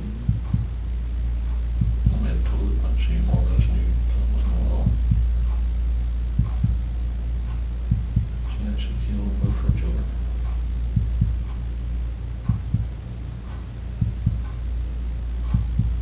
And you snapped.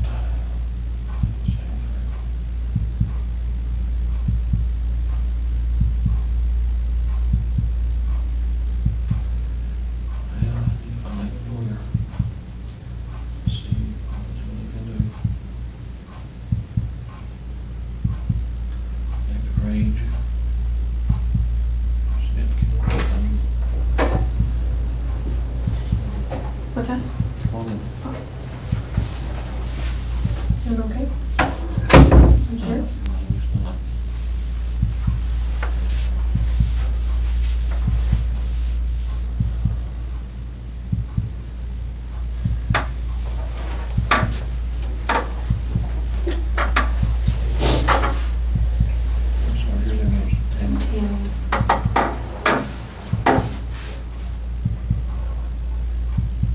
Chris, help us work through this with you, okay?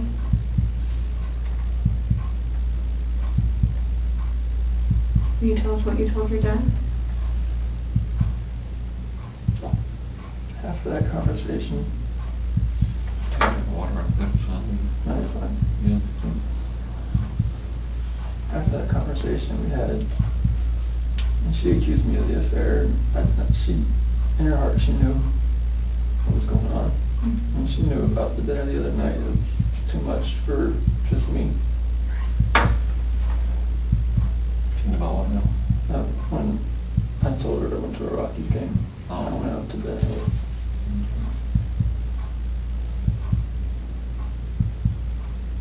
I went downstairs.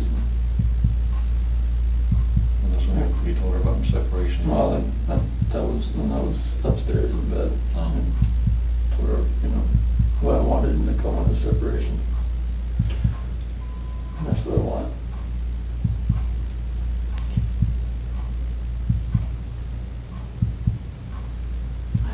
I went downstairs and started packing up a few things. I heard a couple things upstairs, but I didn't think anything of it. I continued to just, own thing and get ready to get everything packed up.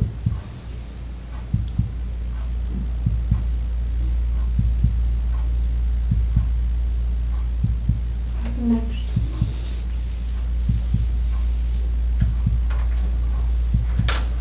I went upstairs and I was going to talk to her again.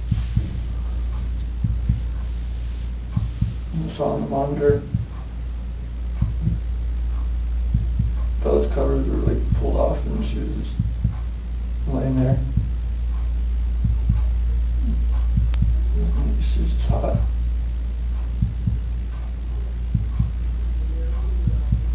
So I go over to CeCe. She was in there with her. On top of her.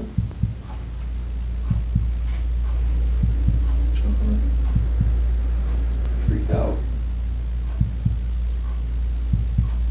I ran in there and got on top of her.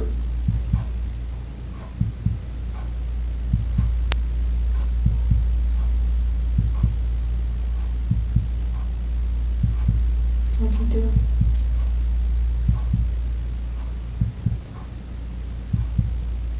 Blue.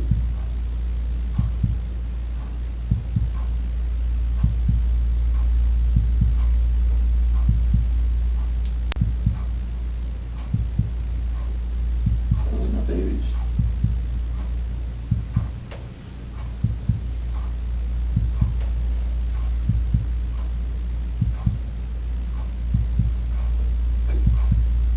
Those are my kids.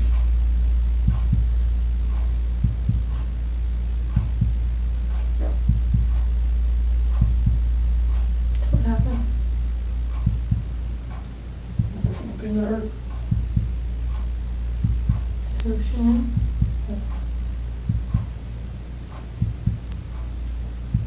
Where were you at?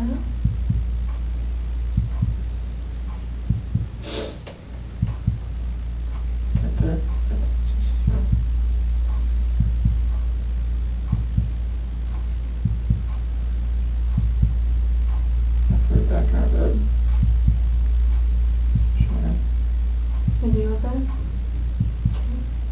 What happened next? I don't know what to do. I have no idea what to do. I'm shaking.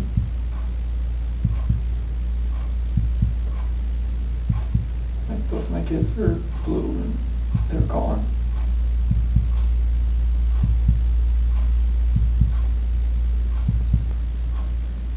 And I'm just like blind, just I'm not that person, like I'm just like she hurt my kids.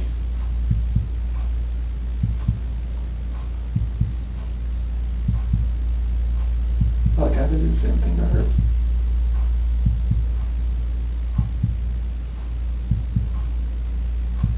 What happened after she was in your bed?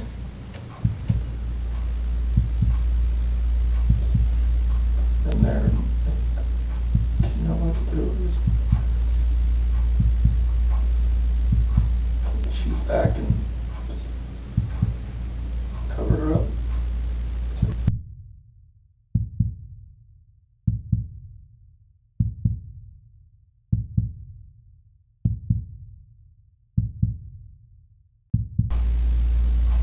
Didn't know what to do.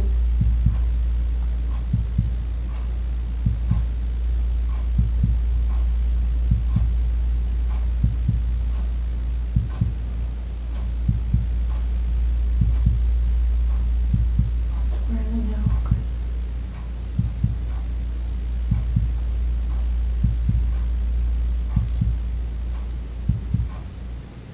To find your babies.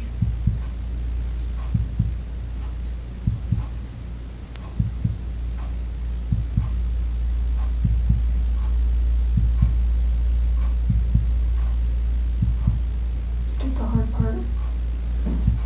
All you have left is you tell us where they're at. We can help you get them out of the cold. They're gone. There's no bringing them back. Well, where are they?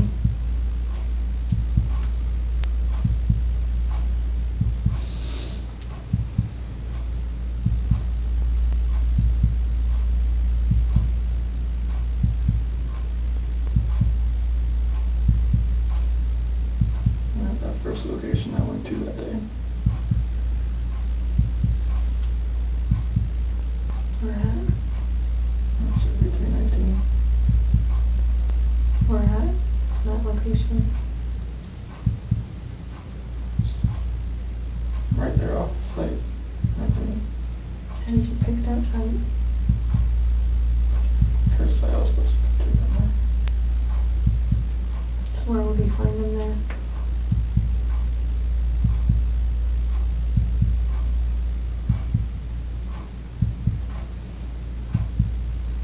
I didn't know what to do. I know. I didn't know what to fucking do.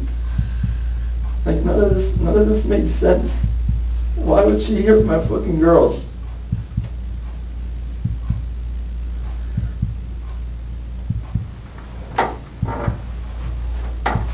So Chris, are they in something? Are they under the ground? Like, where would you find them? You take us out there? I know there's no element block there. I mean, I will if you want me to. I don't want to go.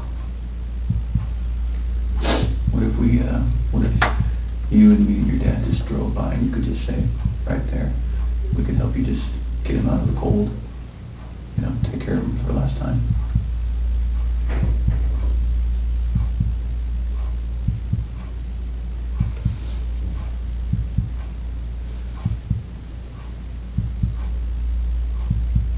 I'm sorry.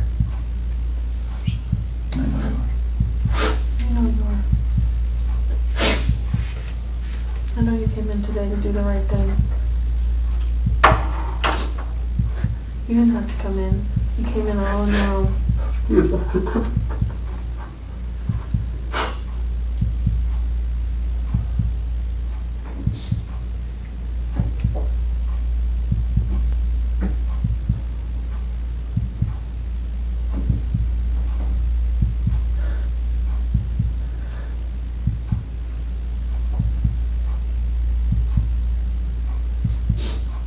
don't think anything less than me. What? Just please don't think anything less than me. Tell him about that.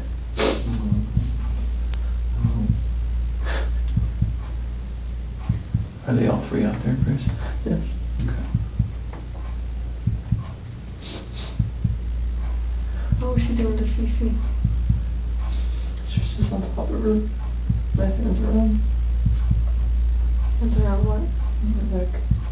You saw it? I saw it on the monitor. Okay. And that's why I ran in there. What'd she say? Threw her off and saw CeCe was already blue. Is not moving. And just that blind rage, I just did the same thing to her.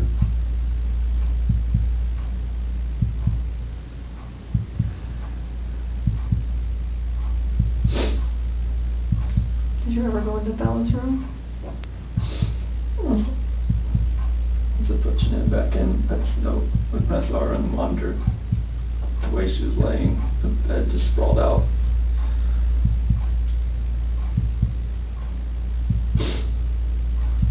Is that when you packed up their special stuff? So where'd you put them? To get them out there? In the truck. Which part? Driver's side rear. In the passenger compartment? Driver's side rear. Right behind my seat.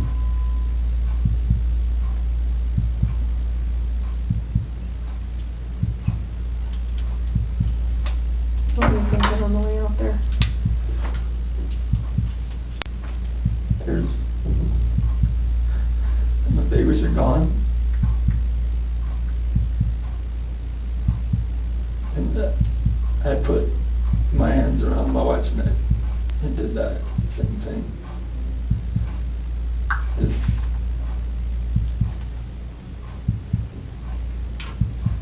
Did Shanann fight back at all when you did that?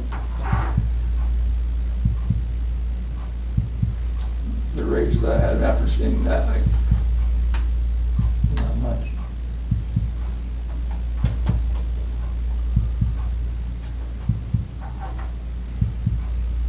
How do you know Shanann was dead? Smooth.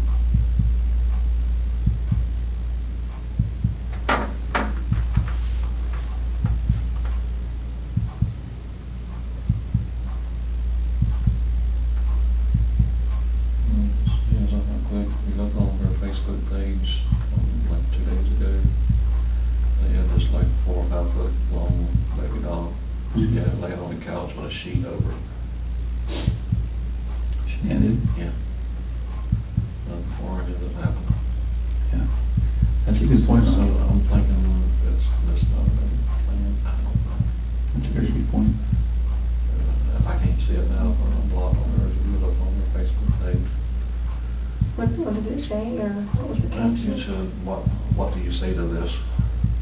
Something similar to that.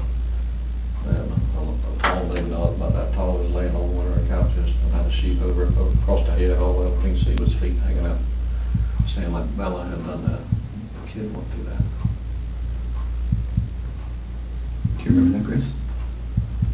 What do you think? Just make fun of it. Thought it was funny. Did Bella do it? I don't know. I don't remember.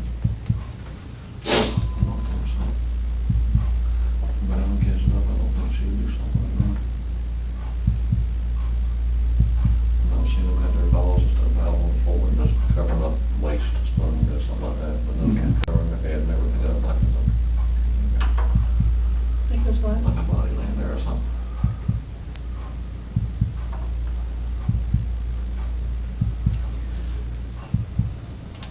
It sounds like a kind of, I'm sorry, I lied to you. Commander.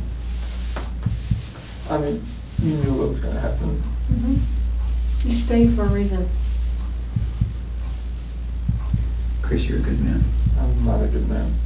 Well, you stayed. You wanted to talk. You knew it was going to be hard and you still stayed. That's what a good man does.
Celeste and someone is there to talk to her again. And when you came in, she was right there on top of She you. was right there. Okay. Her hands on her throat. She didn't know what to do.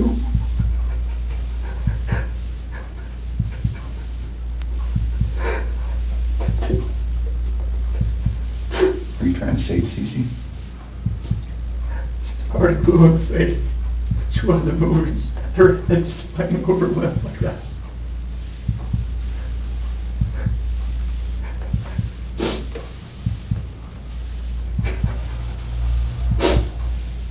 So where did you put them out there, Chris? That's really important.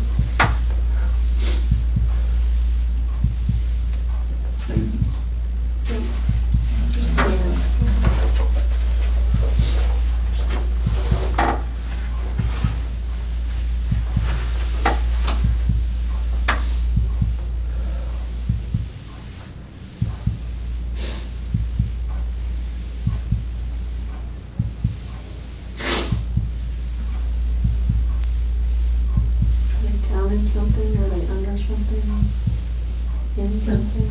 I didn't know what else to do. I know, so tell me what you did. I know. I didn't know what else to do. I was so scared. I know. It's like my wife just did this, and I just did that. What do I do? Right. Anything that I would do from there was just going to be just insensitive and just a horrible thing. You were in a tough spot. I mean, what can you do, right? Sometimes your body just kind of takes over and...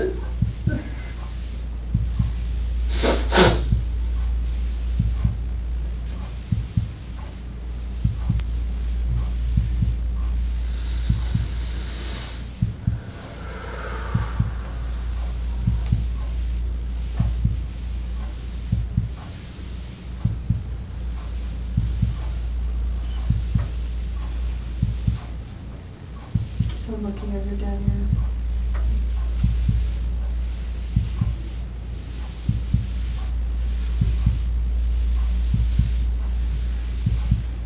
Can you show us?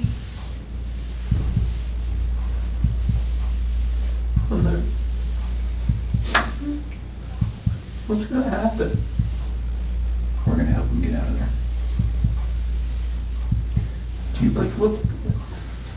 Would you prefer that one of your coworkers? Oh my God, no. Okay. I cannot have that.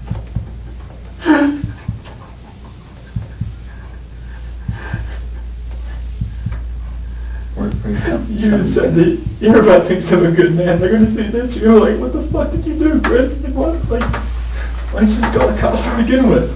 Well, they weren't in your shoes. They don't know. I don't. They weren't living your life. I know, but still, it's like... People are going to... I can never, like... We'll just go little steps at a time. How about that? I can't have anybody show you out there, let anybody, no coworkers, please. Okay. I mean, they're just going to form their own opinions anyways once they figure everything out anyway. We'll find it anyway. We'll just take little steps tonight then. How about that? Yeah, do you have to have any of them with you? No? No. We prefer you. Can you and me and Tammy and Ronnie get in the car and just drive out there? Just general direction. You just point it? Take it from there. Chris, I know they're gone, but they're still your babies, and you're still their dad. And you don't want them out there. I don't want them out there. And you don't want someone else to find them out there. You don't, I promise you.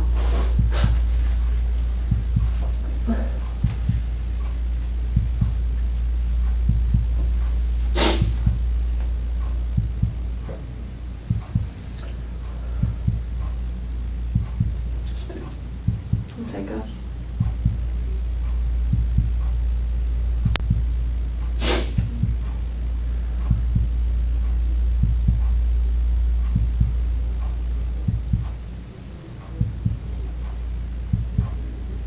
You give us a second so we can kind of get some things arranged. Do that? Ronnie, do you mind staying in here with him? Okay.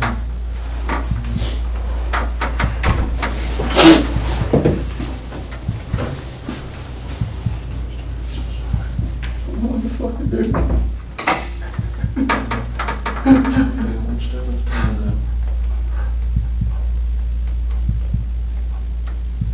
just fucking horrible.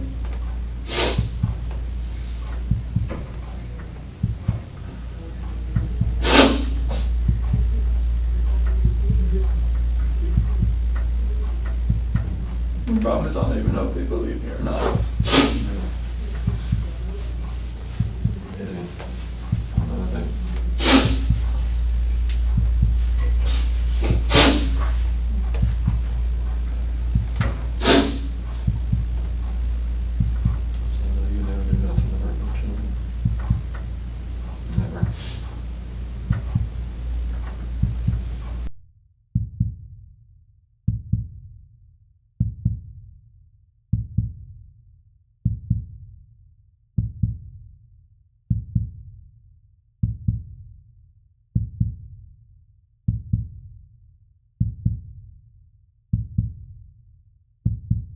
Yes. I'm gonna have to text my daughter after I go to my house before my wife finds out. This ain't gonna be on the news anytime soon, or is it? No, not tonight. I can't imagine it's not now. I mean, I don't really have much say in that, but I can't see that. Do you want me to take you out to the lobby and you can go to the bathroom and then text your wife and stuff, talk to them? I want to go outside. Yeah, I'm gonna go outside. Just watch the press people around. Yeah, I'll see if anyone's out there while I go. You want your water? You want to take your water with you? Yeah. We're going to try to do our best to make sure that we, we don't stand to gain anything by broadcasting any of this. That's not what law enforcement is ever really about. So we're going to try our best to handle that as discreetly as possible, but they're pretty good at what they do too. So I'm not from around here neither, are you? I've only been here a few years. Okay. Yeah. Trying to find a lawyer or something for, not a public defender, but somebody else. We can talk about that later. Yeah. Get your phone. Got it. Okay. Let's go this way. All right, we'll go.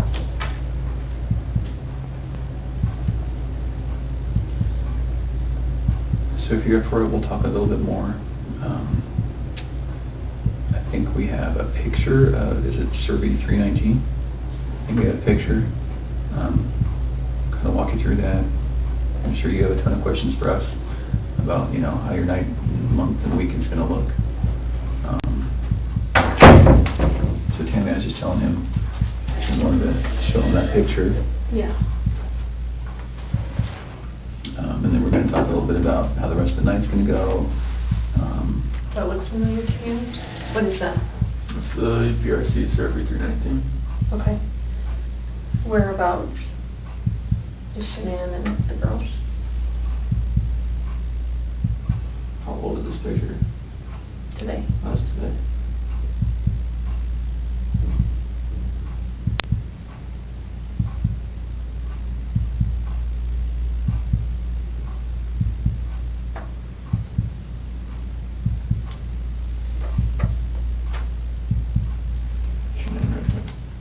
Okay, can you mark it for me?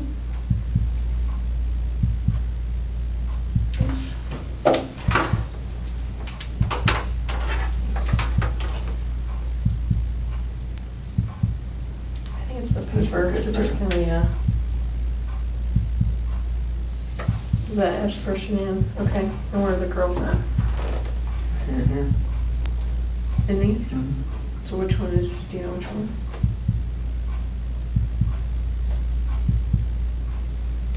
Are they in the tanks?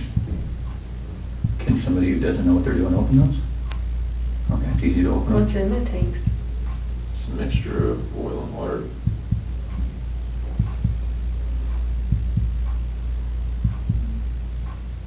There was a sheet found down here? Mm-hmm. Where's that from?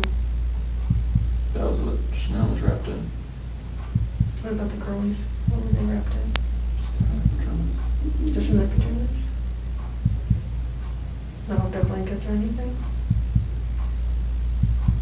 Where did their blankets and toys and stuff go? Probably flew away in the wind or something right here.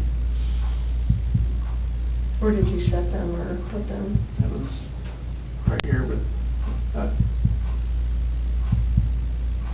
So, how did did you dig this out? I'm assuming that's under dirt. How did you dig that? It's got a shovel in the back of my truck. It's always had. It's like a work shovel? Is it still there?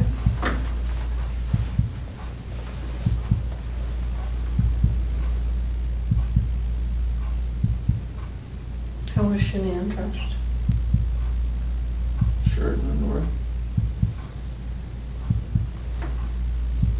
So was she got into bed with? Do you remember what color her shirt was or her underwear? I think her shirt was either black or gray. Underwear was probably blue.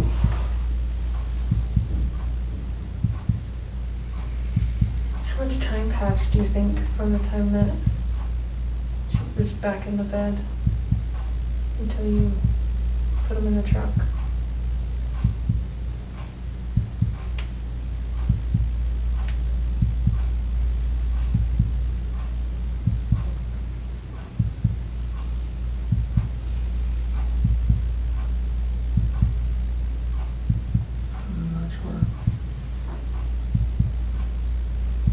Are we talking minutes, hours, something else? From when I left the house. No, like from when you got her into bed to when you put her in the truck. How long a time was that?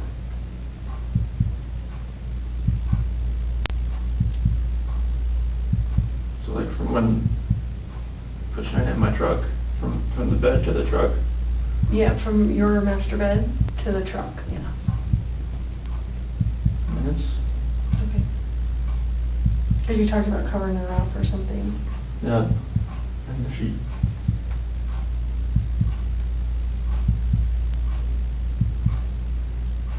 Is there anything else about anything out here that has stuff that you've left in certain spots, or you sure their blankets and toys aren't going to be in there as well? Not because it was right here with their sheet.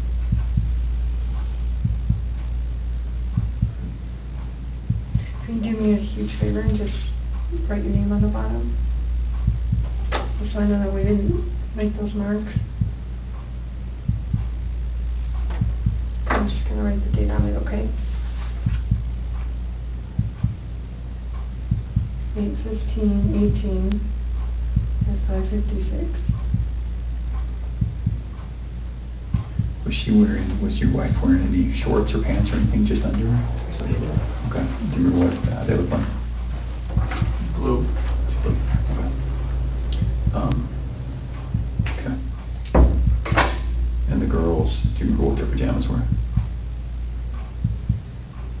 They're both nightgowns. Okay.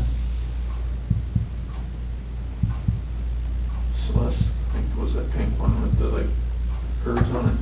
Okay. I think Bella's was, yeah, her unicorn or the leaf on it or something. Okay. So it sounds like, it feels like to me, now we know pretty well how to go get them. Is there anything else we need to know?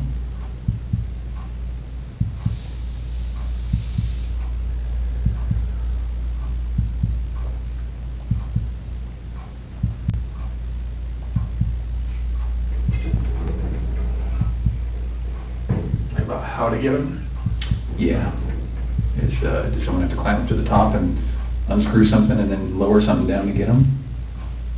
They're like, it's just a hatch on the top, and they're like 20-foot tanks.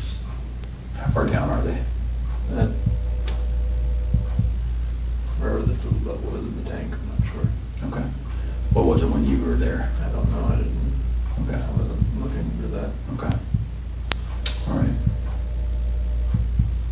You need me to go out there or no? I don't think so. Would you prefer not to? I didn't know if you needed help getting there. Yeah, I don't know.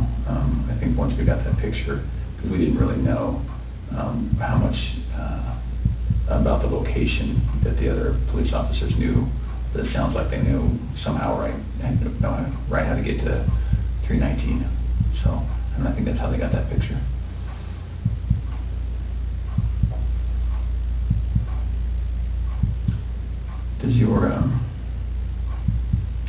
Does your nanny cam, do you have nanny cam, right? For that It's a monitor. Baby monitor. Is it a video one? It's like it cycles back and forth. Between what? Bella and CeCe's room. Oh, okay. Okay. Is there any chance it records? No? Okay.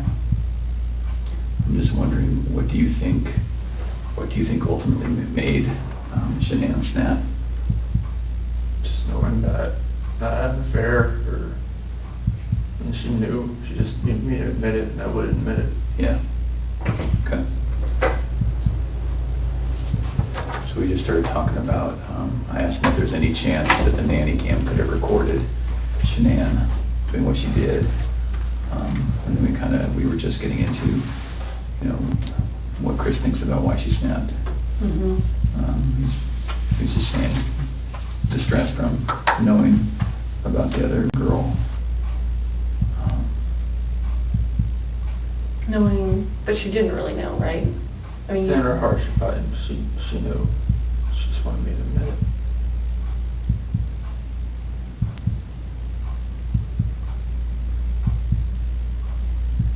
Can we talk about a couple tough things?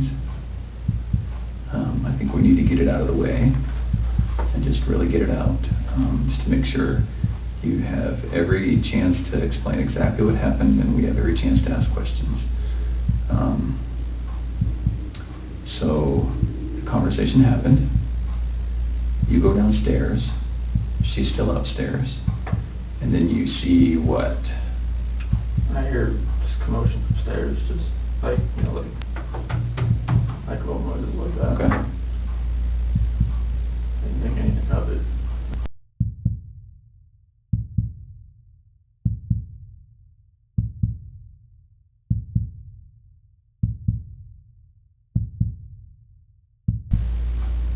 So I go back up and just talk to her again, maybe real fast. And go into their room, her master bedroom. She wasn't in there. Okay. You went there first? Yeah. And why did you go up again? Just to go up and talk to her again. Okay. So it's not as though that noise made you run up, you just stopped? No, I didn't. It didn't. Okay. Anything register with me for that. I just looked in the monitor and it was on Bella. And where is the monitor? Where's the screen that you look at? Is it up or downstairs? It's upstairs. Okay, so you go upstairs, look at the monitor. Yeah, everything's right beside the bed. Oh, your master bed. Okay, Yeah, all right. beside the bed. So she's not in her bed. It's still right there. Okay. She went to look at it. And it was on Bella. Her covers were pulled back. She was just sprawled out laying there. And then it cycled over. So they got 3, 4, 5 second interval between when it cycles from room to room. And it cycled over to CeCe's room. And that's when I saw her on top of her. That's when I ran in. Okay. So can we talk about, again, it's very, very hard to talk about, but it's good to make sure that we understand. We don't want anything to be incorrect or inaccurate or anything like that. Was your wife on top of CeCe? What did that look like? I mean, was she straddling her? Okay. And where were they? In the bed. On the bed. And so your wife was on top. Was she doing this? That's when I was walking up from the back. Okay. So you saw from the back? Yeah. Okay. But she was doing this? It looked like it was like this. Yeah, okay. And then was CeCe face up, face down, what? Off to the side. Oh, she was laying on her side, okay. And that's when I pulled her off. And okay. She was limp and she was blue. Okay. There was no movement at all. Oh, she was limp and blue, or limping and blue? Limp and blue. Limp and blue, okay. It's like her body was like, right. You pick her arm up and it sure. just falls. Okay. And then what happened? I looked at her and I just got on top of her and you got on top of Shanann? Did the same thing. Okay. Did you have to knock her down? No. She was already on the ground? I just pulled her off on the bed. Oh, kind of one movement? Yeah. Okay. So it's not as though you pulled her off? No. Like I pulled her down and did that. I didn't know. I lost it. Sure. Okay. So Shanann was laying on the ground? On the bed. On the bed? like when she was on top of CeCe, I saw what was happening. I pulled her, went down on the bed. The bed? Okay. size is it? Full, clean, you know? I think it's it's probably a queen of some sort. Okay. I have a picture of it somewhere, I think.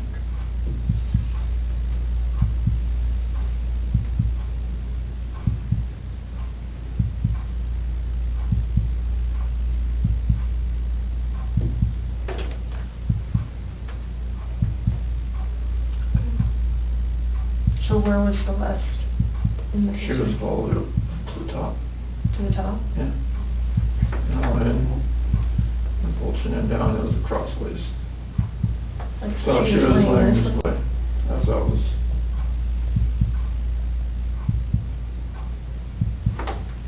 Okay. And off the key room. Mm-hmm.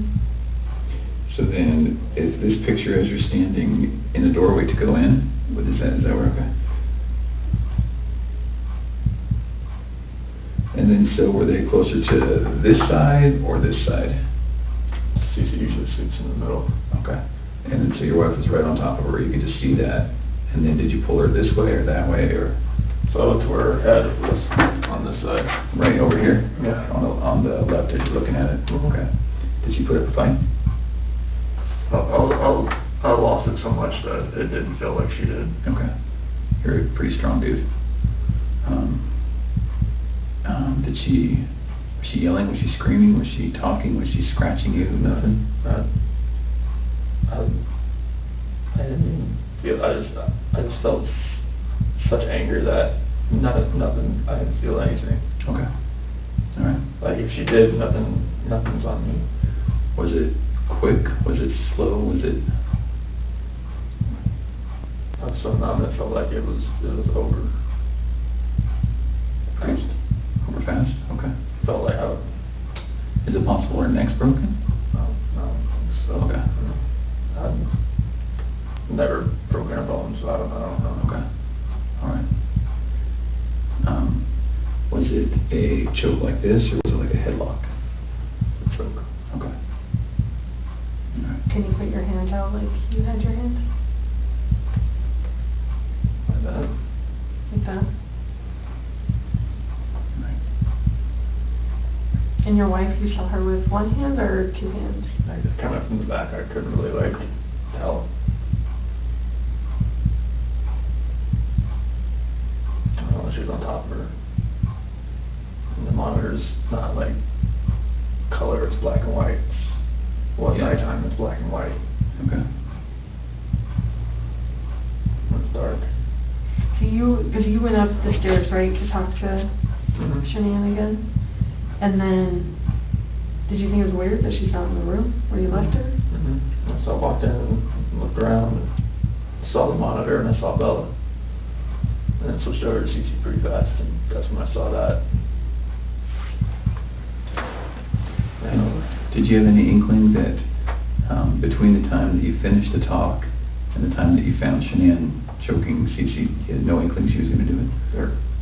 we both love those kids more than you know. Okay. I mean, people in my family have always said she's unstable. My friends have said she's unstable, but I never would have thought in a million fucking years. Who says she's unstable? My family, my friend Mark, people that have seen her around me. I don't want a bad picture of her. Well, it doesn't look good, I'm not gonna lie. It looks actually pretty bad. And, Is it possible that when we get these girls, you know, Bella, CeCe, and Shanann, is it possible when we get them that we're going to see anything other than the cause of death being her hands? No. Okay. And what I mean by that, and I should be very clear, is that some of it's hard to believe that your wife did it, I know. right? You can imagine that. I know. Okay. So is it possible that maybe she did one, and then you got Shanann, so you did to Shanann what she did to one of your daughters, and then you had to just do it to the other one? Okay. So is there, that's not what happened? No. Okay. Is it possible that, is there any other way where we might see your hands on the girl's neck? No, Lord, no. Okay. And you know what I mean? Because when we find their little bodies, I know. we're going to see the diameter of someone's hand Yeah. and someone's fingers, right? So is it at all possible we're going to see yours? No. Okay. All right. And I know it's hard, and I know you're probably getting angry at my question, but we have to ask. Okay.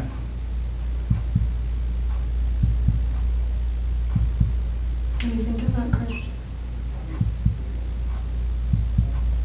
Let my family down. Let my dad down, let my mom, sister, nephew, nieces, friends, co-workers. Everybody.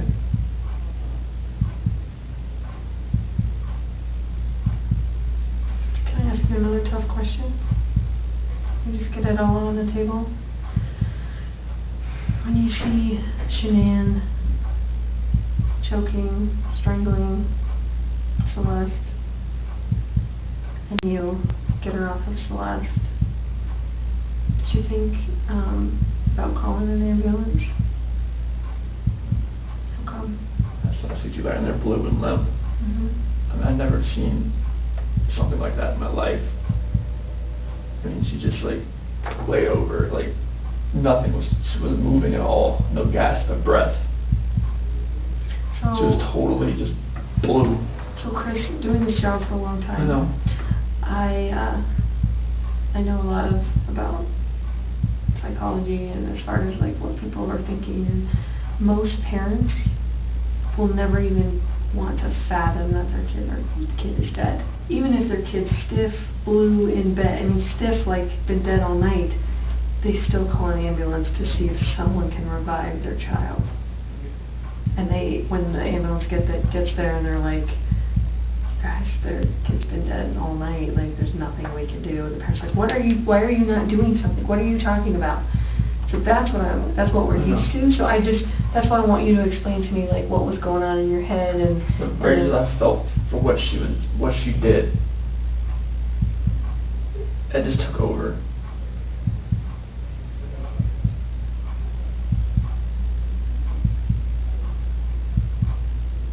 But do you see that? I understand. I see where you're coming from. Most parents would still try and call. I see where you're coming from. Yeah.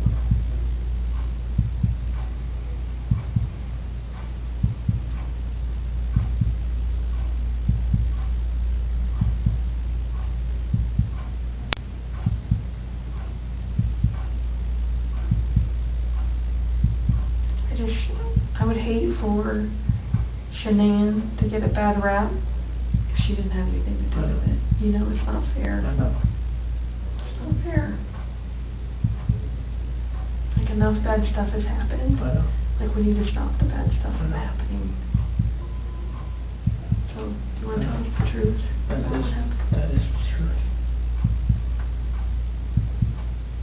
Did not hurt this girl.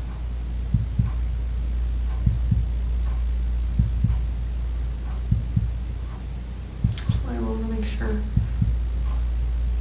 Did not hurt this girl. So you're good with the public knowing that Shanann killed her daughters? I did not hurt these girls. Are you okay with the public knowing that Shanann? Yes, because I did not hurt these girls.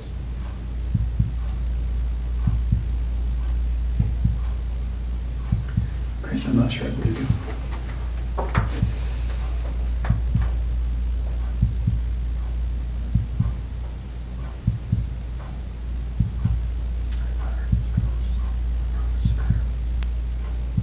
I don't think you meant to. I didn't hurt them. I don't think you meant to. I didn't hurt them. You didn't save them either. You know? I know that. I know that. So that doesn't make sense either. None of this makes sense. Nothing like why she would be there. Any of this makes sense.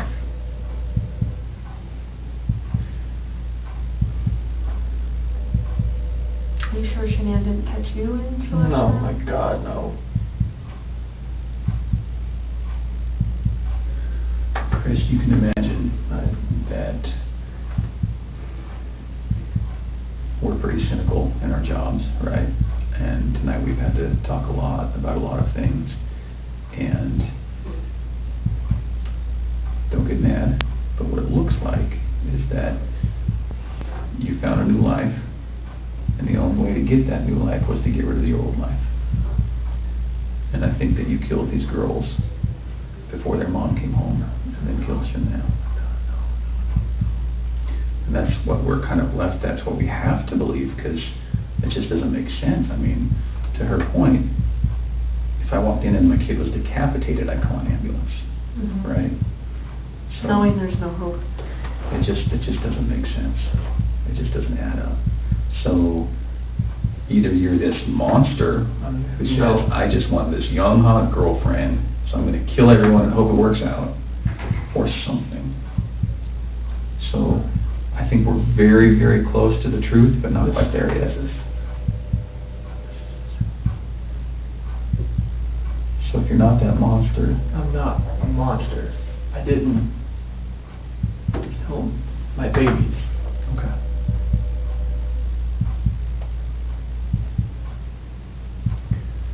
So, tell us what actually happened. I told you what happened.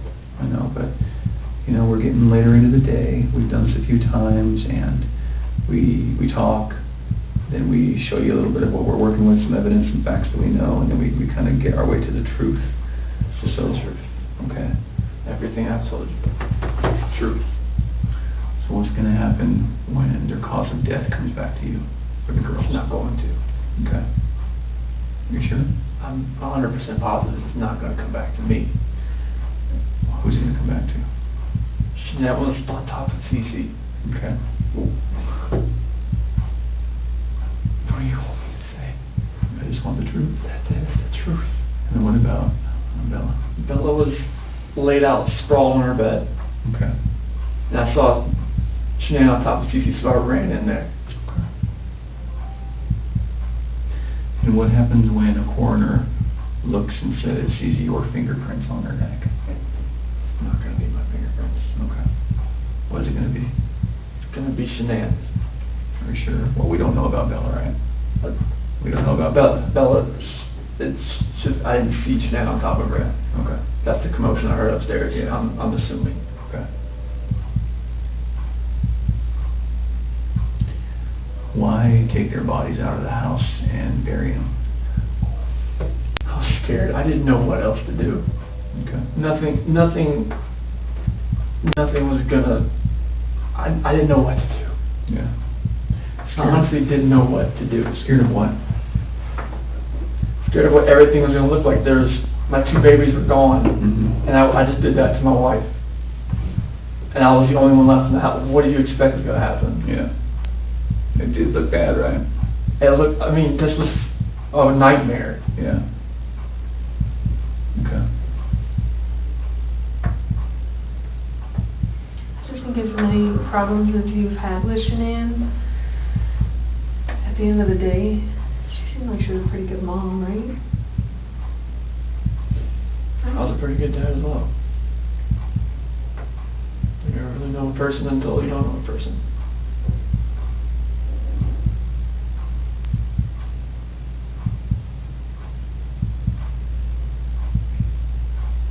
I just would hate for someone who can't defend themselves, like Shanann and Bella and Celeste. Like, I mean, if you're not being truthful about who took their lives, like, that's on them, too. I know. And you don't want to do that to them. I'm not doing that to them. I'm just saying, I mean... No, I'm not doing that to them.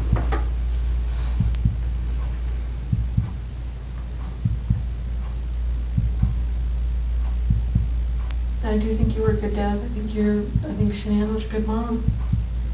I think you guys were doing everything you could possibly do for those girls. I mean, look at them. Why didn't you put Shanann in the tanks?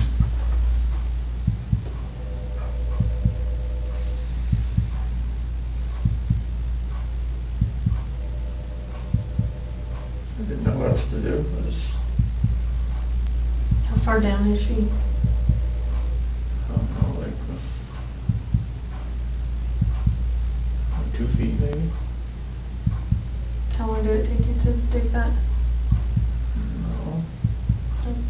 idea?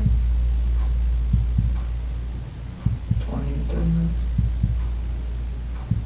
Does anyone ever like go up this ladder and like look in tanks? Mm-hmm. So how are you gonna avoid that? Or is it you that does that? Anybody that goes to the location. How often is that done, that those tanks are checked? Depends if they're making enough oil or whatnot. I mean, once a week, maybe. So do you want someone to find them? I didn't know what else to do, Sammy. That was the location I was going out to that morning. Anyway. And I didn't know what else to do. So you weren't thinking that far ahead? No. Okay.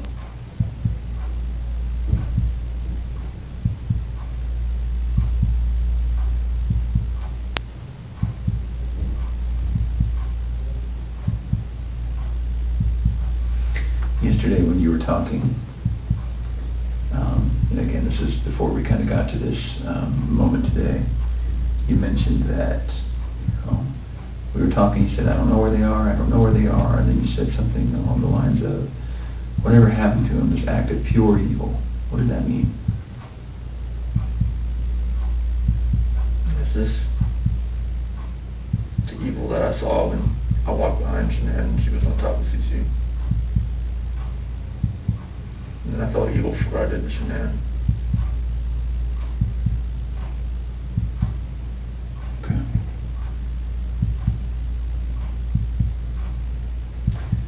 So, one other thing that doesn't make sense to me is, well, I don't know.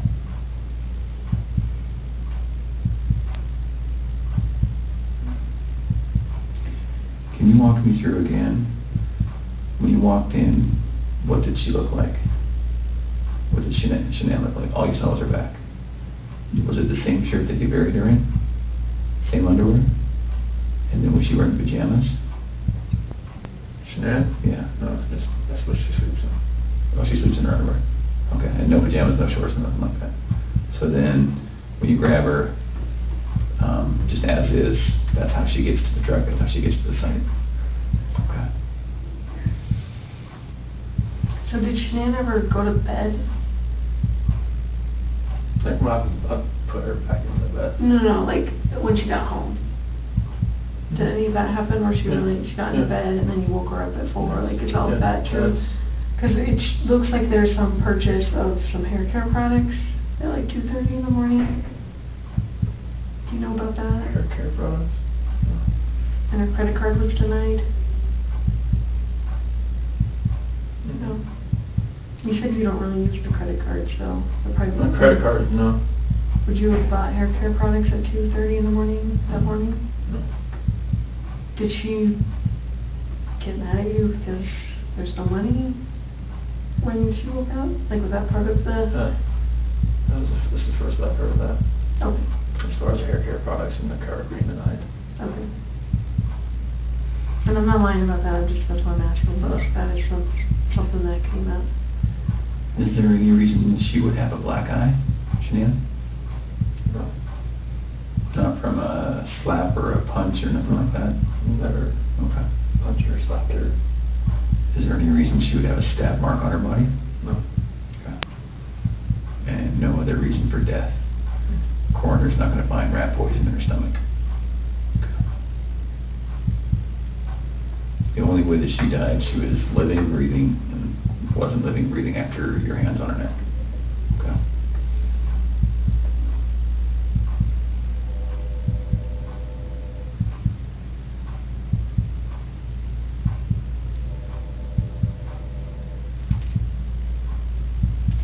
What were you talking to Nikki about before your wife got home? Before she got home? You talked for like several hours. I think our day, we talked a lot. Just conversations, and just random conversations. We talked a lot. Does Nikki know about any of this? Seriously. No, she doesn't know, like, I mean, she knows, like, from the news and everything like that. Mm-hmm. Anything else? Did you share with her anything? Did she know your wife was pregnant? She does now, and I told her that. She didn't know at the time? How come you didn't tell her? I was scared too. Felt like, you know, like she wouldn't even like gone on a date with me if she knew that, so it was... Did she know you were married with kids? Yes. Okay, but just not pregnant? Yes. I told her that, you know, like, we had actively tried before we met. Oh, try to get pregnant. Okay. So she knew that. You can imagine that when we go talk to people going forward, everyone's going to try to distance themselves from any of this. Yes. And so if what's going to happen when Nikki says, no, it was our plan to kill everyone and run off together? She's not going to say that. Okay. We're going to talk to her. Absolutely. I have to. So can we get ahead of that for you? Can we get all of that out right now? I mean, so are you sure she's not going to say, oh, I kind of knew he was going to kill him? No. She's not going to say that? No. Okay. And she's not going to say, boy, we were making plans about buying a house or an apartment. She going to say that? No, like, she was just, like, once I had my own place, like, we could, you know, like, hang out more. Okay. So after the separation, after that dust settled, then you would have availability to go see Nikki. You guys had talks like that? Yeah, I mean, like, she generally liked me. Okay. Please don't put her name out there in the news, though. She's been through enough in her life now. Stuff like that we never try to put out. But I just know, like, the press, if they got rid of an affair, they would drag her through the mud. I don't want that. Yeah. We're certainly not going to try to make that happen. It's vulnerable in any of this. I know, but the press finds ways. That's everything.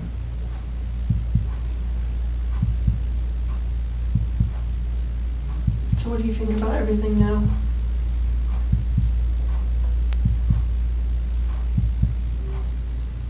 Do you feel sorry for what you did? I wish I wouldn't have lost control and got on top of Shanann and did that. And then did that. What? Took him out to the well site? Yes.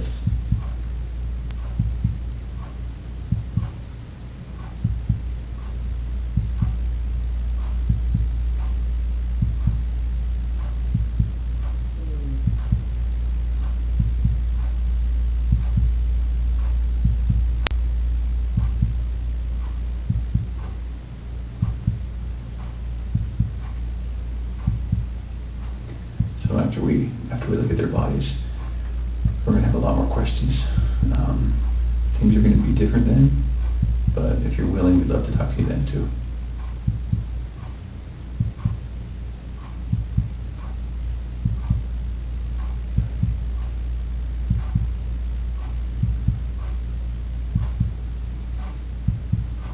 You did really good today, Chris. Really good.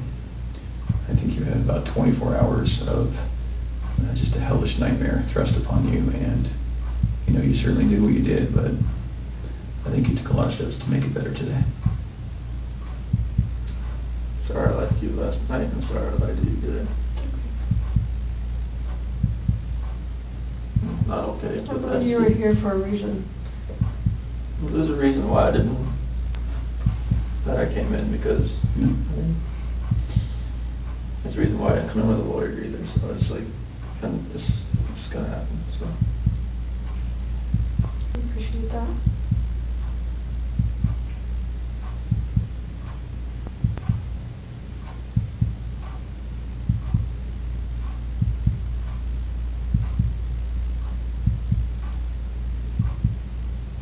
You know, eventually they were gonna find them out there. So, I mean, it was kind of inevitable, and then you would have just been sitting at home waiting for that moment to happen. And then what? Then what does it look like? It looks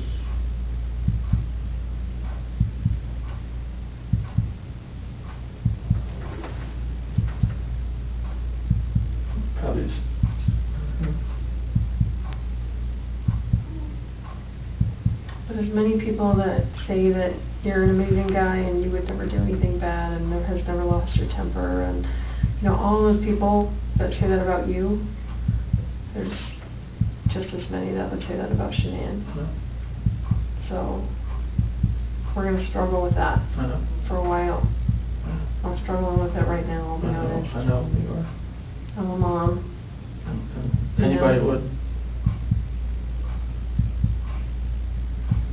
How do we prove best that Shanann did it?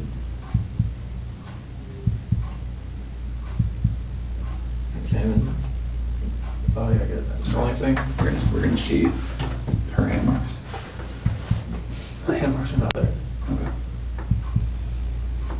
But there are going to be hand marks, like they weren't smothered, you think? I don't, shouldn't have been smothered, no. And Bella, I don't know, but she was on top of her, and her head was inside. And there was no pillow on top of her? I didn't see you on the camera off. Didn't see one on top of her, no. Why were there sheets in the trash in the kitchen? Because those are the same ones out there. I didn't know what else to do. I knew eventually this was you're going to find Shanann. I mean, because... So is she still wrapped in the sheet down in here? It was just laying off to the side. Or maybe the wind took it. So it's right here now? Yeah. It was just next to the side? Like you didn't even try and hide that? I was so scared, I didn't know what to do. Did someone come up on you or something? No, I mean... Were you afraid they were going to start showing up? I knew they were on their way out there, but I mean, it's a long way out there. So I know, and before I forget, I know that they collected a lot of electronics out of your house, like routers and that kind of stuff. Like that's not going to show that she was using her phone like at a time that you said she was strangling the kids or something, right? Okay. What is the password to like all the electronics in your house? I know there was an iPad. iPad should be 2385. 2385. There's not one for the Apple Watches, is there? Should be 2385. Is that for yours too? 3387.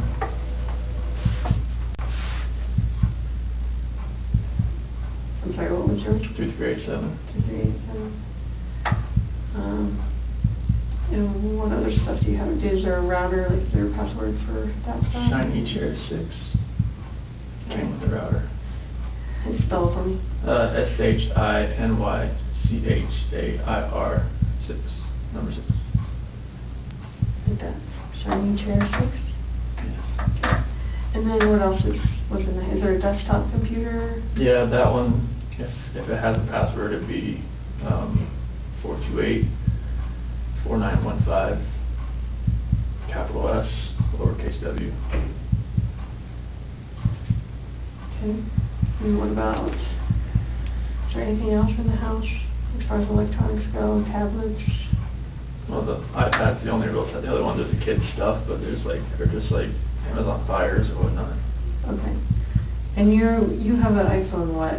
Which one? Is that your personal one? Yes, iPhone like 7 Plus or something. What's the password to that one? 3387. And what about your work phone? Same. Is that this one here? Then obviously Shanann had a iPhone, right? And what was her password? So it changed to 013119. What was that password? The due date the next day. Okay. Nikki told me that one. Nicole told me that one. Okay. So there's too many Nickies, Nicoles.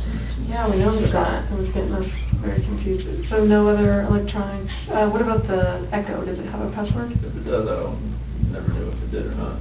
Okay. You just say Alexa and it starts listening. Oh, it's an Alexa. Is that an Echo still? Yeah. Yeah. Okay. The product's called an Echo. Okay. Any other ones that you can think of?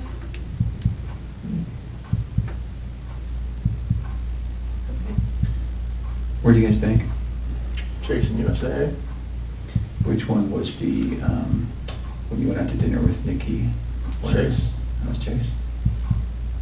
And USAA, is that mortgage, is that bank, is that? Chase is our mortgage lender. Okay. Do you have checking through them too, right? Yes. What do you guys use USAA for? We use that to pay mortgage too, but Okay. it's just another, she had that before she met me. Okay. And any accounts that you had personally beyond all of this? Mm-hmm. Okay.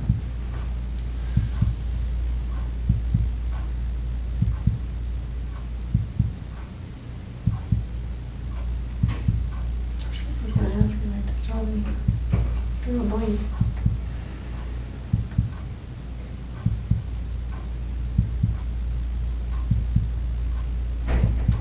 Oh, the security system.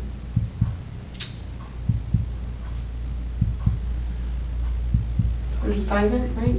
Vivint, yeah. Vivint. It's either gonna be 3387 or 2385. One of the two. And the passcode, like is Mustang for if you ever have to talk to them. Verbal passcode.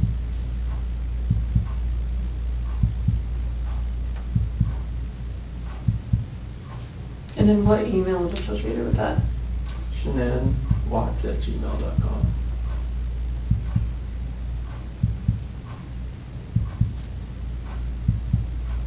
Do you know her Gmail password? Could read that 428-1915. It's just any of her, if most of her passwords are that. Okay.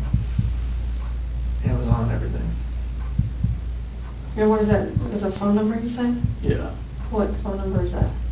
Her ex-husband's mom.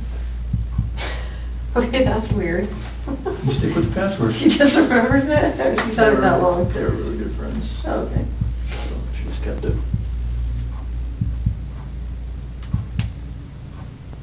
Do you have any other questions for us? Here's the bathroom. Yes. Of course. We do need to do one quick thing. Now that we know what we know, we're going to, I need to check that you don't have any weapons on you or anything like that. Do you have any weapons on you? No. Okay. We'll do that. We'll go to the bathroom. I'm not going to go in the stall with you, but I'm going to go with you. And then we'll come right back here and we'll make a decision about how the rest of the night goes. All right, so you might stand it up so I can check it.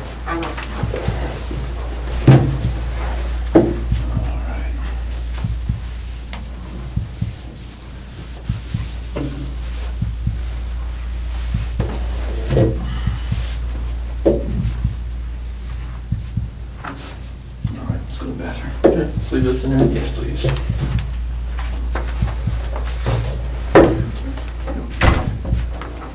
Yeah, that way. There you go. Take a red.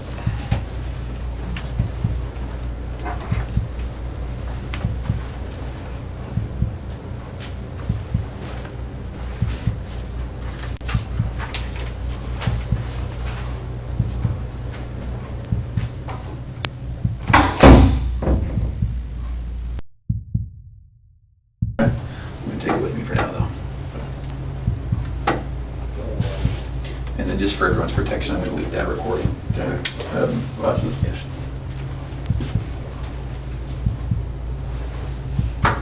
What's that?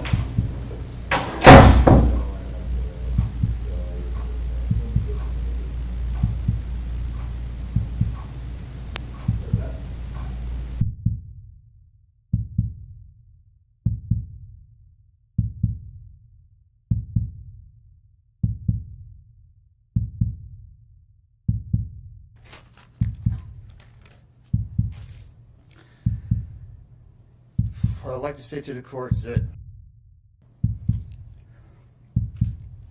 Shanann, Bella, and Nico are loving, caring people. They love life. They love being around people who love them. They always had good times. This is the first time they went to the beach this year and they loved it. But God only knows what happened that night.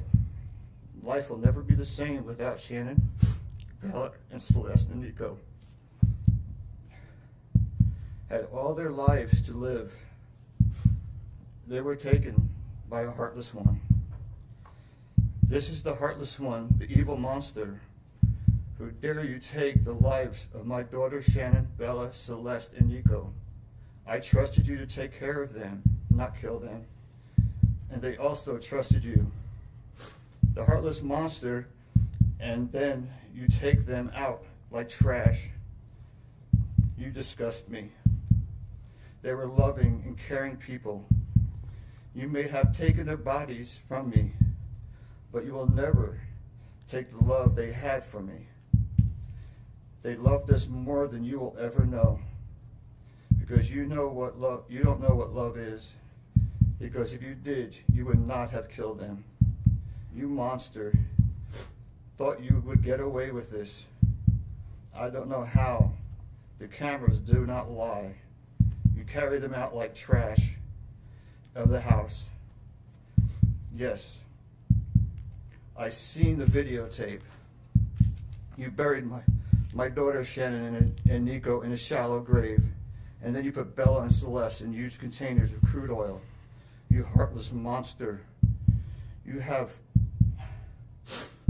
to live with this vision every day of your life, and I hope you see that every time you close your eyes at night. Oh, I forgot. You have no heart or feelings or love. Let me tell you something. I will think of them every day of my life, and I love them every day of my life. Prison is too good for you. This is hard to say, but may God have mercy on your soul. I hope you enjoy your new life. It's nothing like the one you had out here. May the courts have no mercy on you. It's hard every day. It hurts in so many ways. I have heard people say that you're not a monster. No, you are not. You're an evil monster. Thank you. Love you, Shanann, Bella, and Nico. Love you, Pop Up and Dad. And one other thing. And Shanann says she is super excited for justice today. Thank you, Your Honor. Thank you, sir. The past 3 months, I barely slept because I've been going through a lot of different emotions because I did not see this coming. You went from being my brother, my sister's protector, one of the most loved people in my family, to someone I will spend the rest of my life trying to understand. What gave you the right to put your hands on a woman, let alone my best friend, my beloved sister, your daughters, and your son? Why weren't they enough for you? In the blink of an eye, you took away my whole world, the people that mattered to me the most. Everything in my life I loved, your children. They trusted you. They loved you. They looked up to you because you promised to keep them safe. Instead, you turned on your family. My blood is boiling as I write these last words because they are the last you will ever hear from me. I can't even think of the right words to describe the betrayal and the hate I feel. And to be honest, you aren't even worth the time and effort it takes to put my pen to this paper. There isn't a day that goes by that I don't cry for my family. They were my whole world. All I do is ask myself why. Why would you do this? You don't deserve to be called a man. What kind of person slaughters the people that love them the most? Did you really think you would get away with this? Did you really think that this was your best option, to throw away your family like they were garbage? They deserve better, and you know it. I hope you spend the rest of your life staring at the ceiling every night, being haunted by what you've done. None of us deserved this. Hearing my mother and father cry themselves to sleep in this hotel room causes me anguish that is beyond words. I can't describe how this feels, how badly my heart is breaking for my poor parents. We trusted you. You have taken away my family from this earth, but you can never take them from my heart. You took away my privilege of being an uncle to the most precious little girls I've ever known. I will never hear the words Uncle Frankie again, but you will never be called Dad again either. You'll never be able to put your hands on another woman, let alone my best friend, my beloved sister, and your son. I just can't comprehend how they weren't enough for you. Shanann, Bella, and CeCe loved you more than anyone. You were their hero. How could you destroy the people who loved them the most?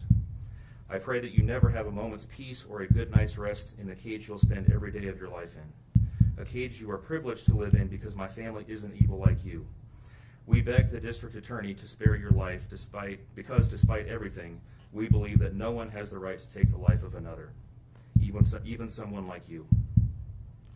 I feel sorry for your family. I know the pain that they must feel knowing that they can't hug you, because that's how my mother, father, and I feel every time we cry for our family. Nothing hurts more than watching or hearing my family weep for their loved ones.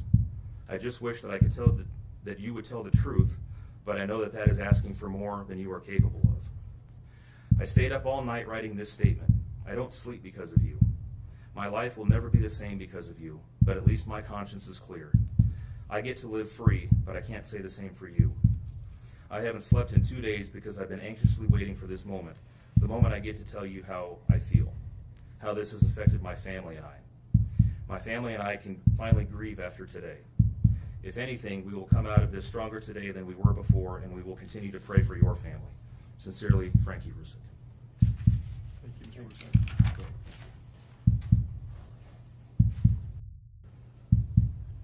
I wanted to say thank you for this moment. I want to take a moment to thank everyone who has prayed for our beloved family, who has sent gifts, cards to us from all over the world. I know God will put the evil people where they need to be. I also want to take the time to thank the town of Frederick, Greeley, FBI, the DA's office, the CBI, for exceptional work. We thank Nicole Atkinson, Shannon's neighbor, Nathan, and his family. To me, they're our heroes. They really are. God bless. God makes no mistakes on who he puts in your life. Marriage is about love, trust, and friendship and unity. We marry for sickness and health, to death do us part. Our daughter Shanann loved you with all of her heart. Your children loved you to the moon and back. Shannon's family was her world. Shanann put a crown on your head. But unfortunately, the day that you took their life, God removed that crown. We loved you like a son. We trusted you. Your faithful wife trusted you. Your children adored you, and they also trusted you.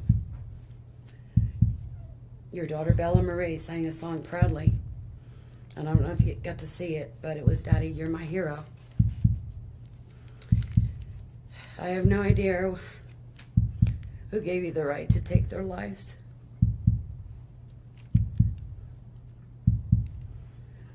But I know God and his mighty angels were there at that moment to bring them home to paradise. God gives us free will. So not only did you take the family of four, your family of four, you took your own life. I want the world to know that our daughter and her children were so loved by us. There will always be protected by God and his mighty angels. I didn't want death for you because that's not my right. Your life is between you and God now, and I pray that he has mercy for you. From Shannon's mother, Bella Marie, Celeste Cathryn, and Nico Lee's Nana. Thank you, Your Honor. I'm Cindy Watts.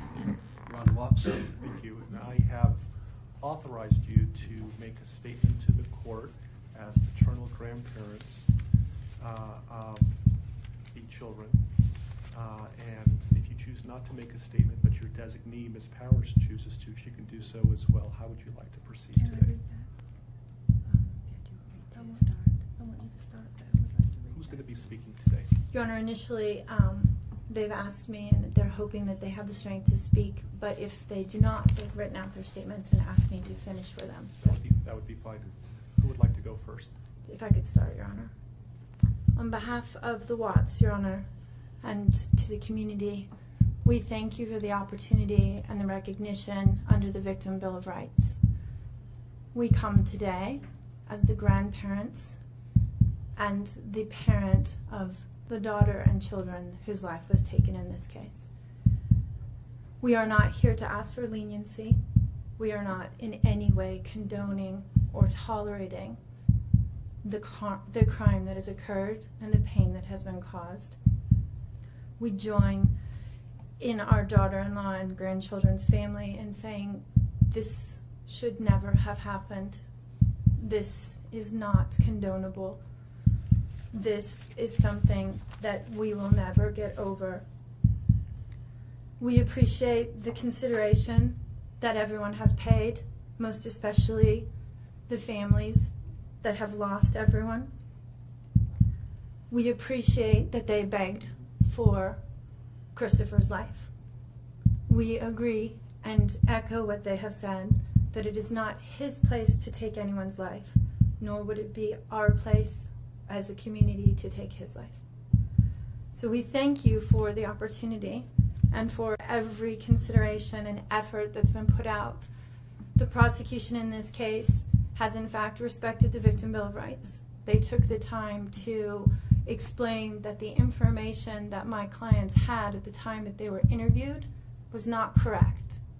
They were misinformed. They were searching for answers. They were not intending to cause any pain to anyone.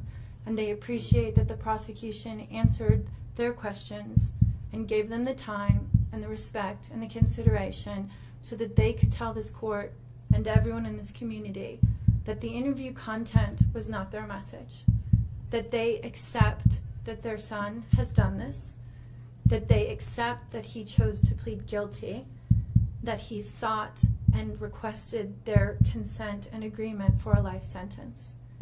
They appreciate that he is given the opportunity to serve that life sentence. It is his responsibility, it is his sentence, and it is not enough to make up for what has done.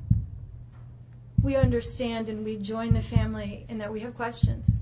We don't know how such a thing could possibly happen, or that a man that was responsible for raising his children and protecting his wife would take the steps that he did, and that he would disregard their bodies and the love that he had for them and they had for him and everyone else, and take the gestures and put this community through the investigation and the discovery and the responsibility of bringing justice. We do not understand that. We do not think it was appropriate. We cannot begin to think that an explanation will ever justify it. My clients indicate that they understand that a full opportunity for a confession with all of the responsibility and accountability has not occurred.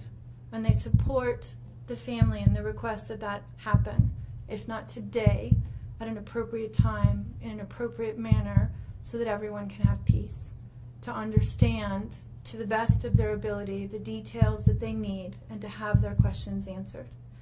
And by giving this opportunity of a life sentence, we hope that he embraces that moment.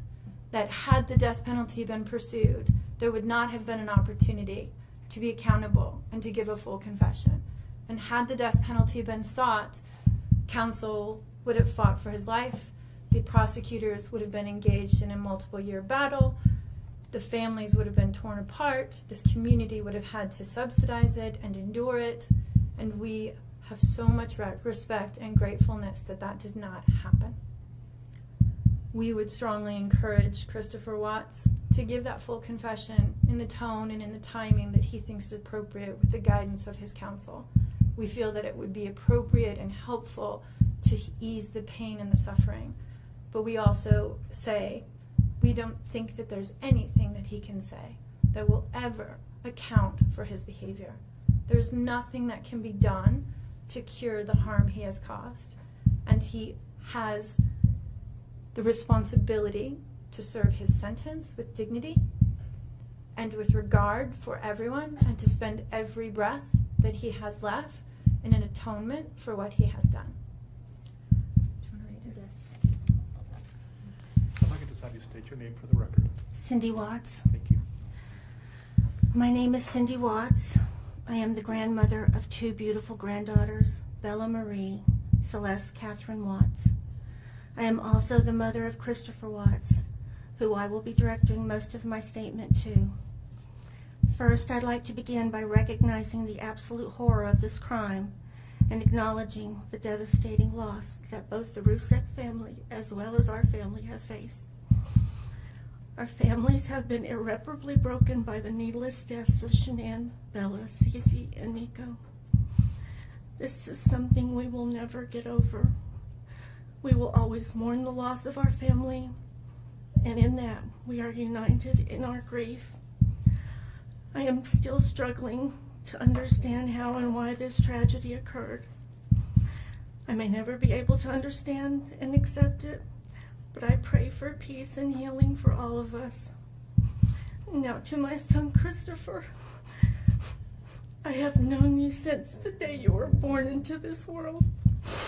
I have watched you grow from a quiet and sweet, curious child who Bella reminded me so much of, to a young man who worked hard in sports and later mechanics to achieve your goals. You are a good friend, brother, father, and son. We have loved you from the beginning, and we still love you now. This might be hard for some to understand, how I can sit here under these circumstances and tell you, although we are heartbroken, although we can't imagine what could have led us to this day, but we love you. Maybe you can't believe it either. As the Lord said in Jeremiah 3:31, I have loved you with an everlasting love. Therefore, I have continued my faithfulness to you. And you, as your mother, Chris, I have always loved you, and I still do. I hate what has happened. Your father and sister and I are struggling to understand why. But we will remain faithful as your family, just as God remains faithful because of his unconditional love for us all. We love you, and we forgive you, son. Thank you. Judge, if I could read Mr. Watts' statement. Yes. My name is Ronnie Watts, and I am the grandfather of Bella, Celeste, Nico Watts, and I am the father of Shanann. I am the father of Christopher Watts as well. And one of the most important things I've done in my life is to raise my children and to watch as they started their own families. I spent many years coaching Little League and talking to my son, taking him to the races, and sharing my love and knowledge of cars with him. He was just as involved with his girls. I believe he loves his girls. I know he does. This tragedy has impacted my family in so many ways. Beyond losing my precious grandchildren, our beloved daughter-in-law, we are forced to question everything. We still don't have all the answers, and I hope one day, Christopher, you can help us. Chris, I want to talk to you as a father and son.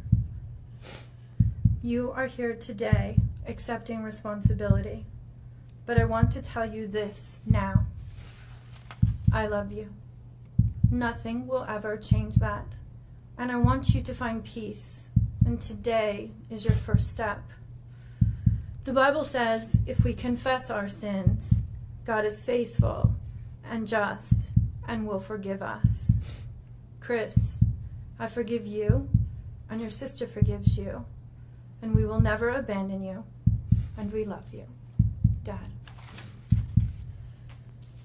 Judge, thank you for the opportunity to address the court.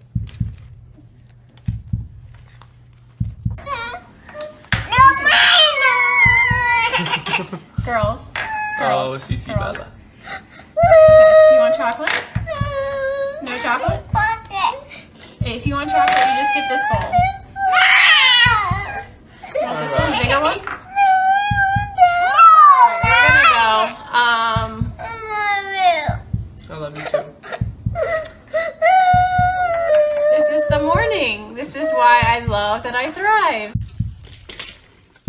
Your baby needs some clothes. I don't have anything you can play with right now, Bella. No candy, Mama. I don't have candy. No, Bella. Bella, you can't play with Mommy's lotion. So this is addiction palette number 5. She keeps stealing my makeup. I'm telling you, this is why I lose makeup. She just grabbed my lipstick. I'm wearing my LuLaRoe today. Sorry guys, I'm dropping everything because of this child of mine. Hence why I lose makeup, you guys. Bella seriously destroys my girls steal my makeup, and I'm Bella particularly. Bella steals them and breaks them, as you saw her do in action today. But here's my Christmas leggings. Can you see them? I haven't been able to get a picture of them yet because Bella doesn't take good full shot pictures yet. Grinch over here. Bella. We have the Grinch over here.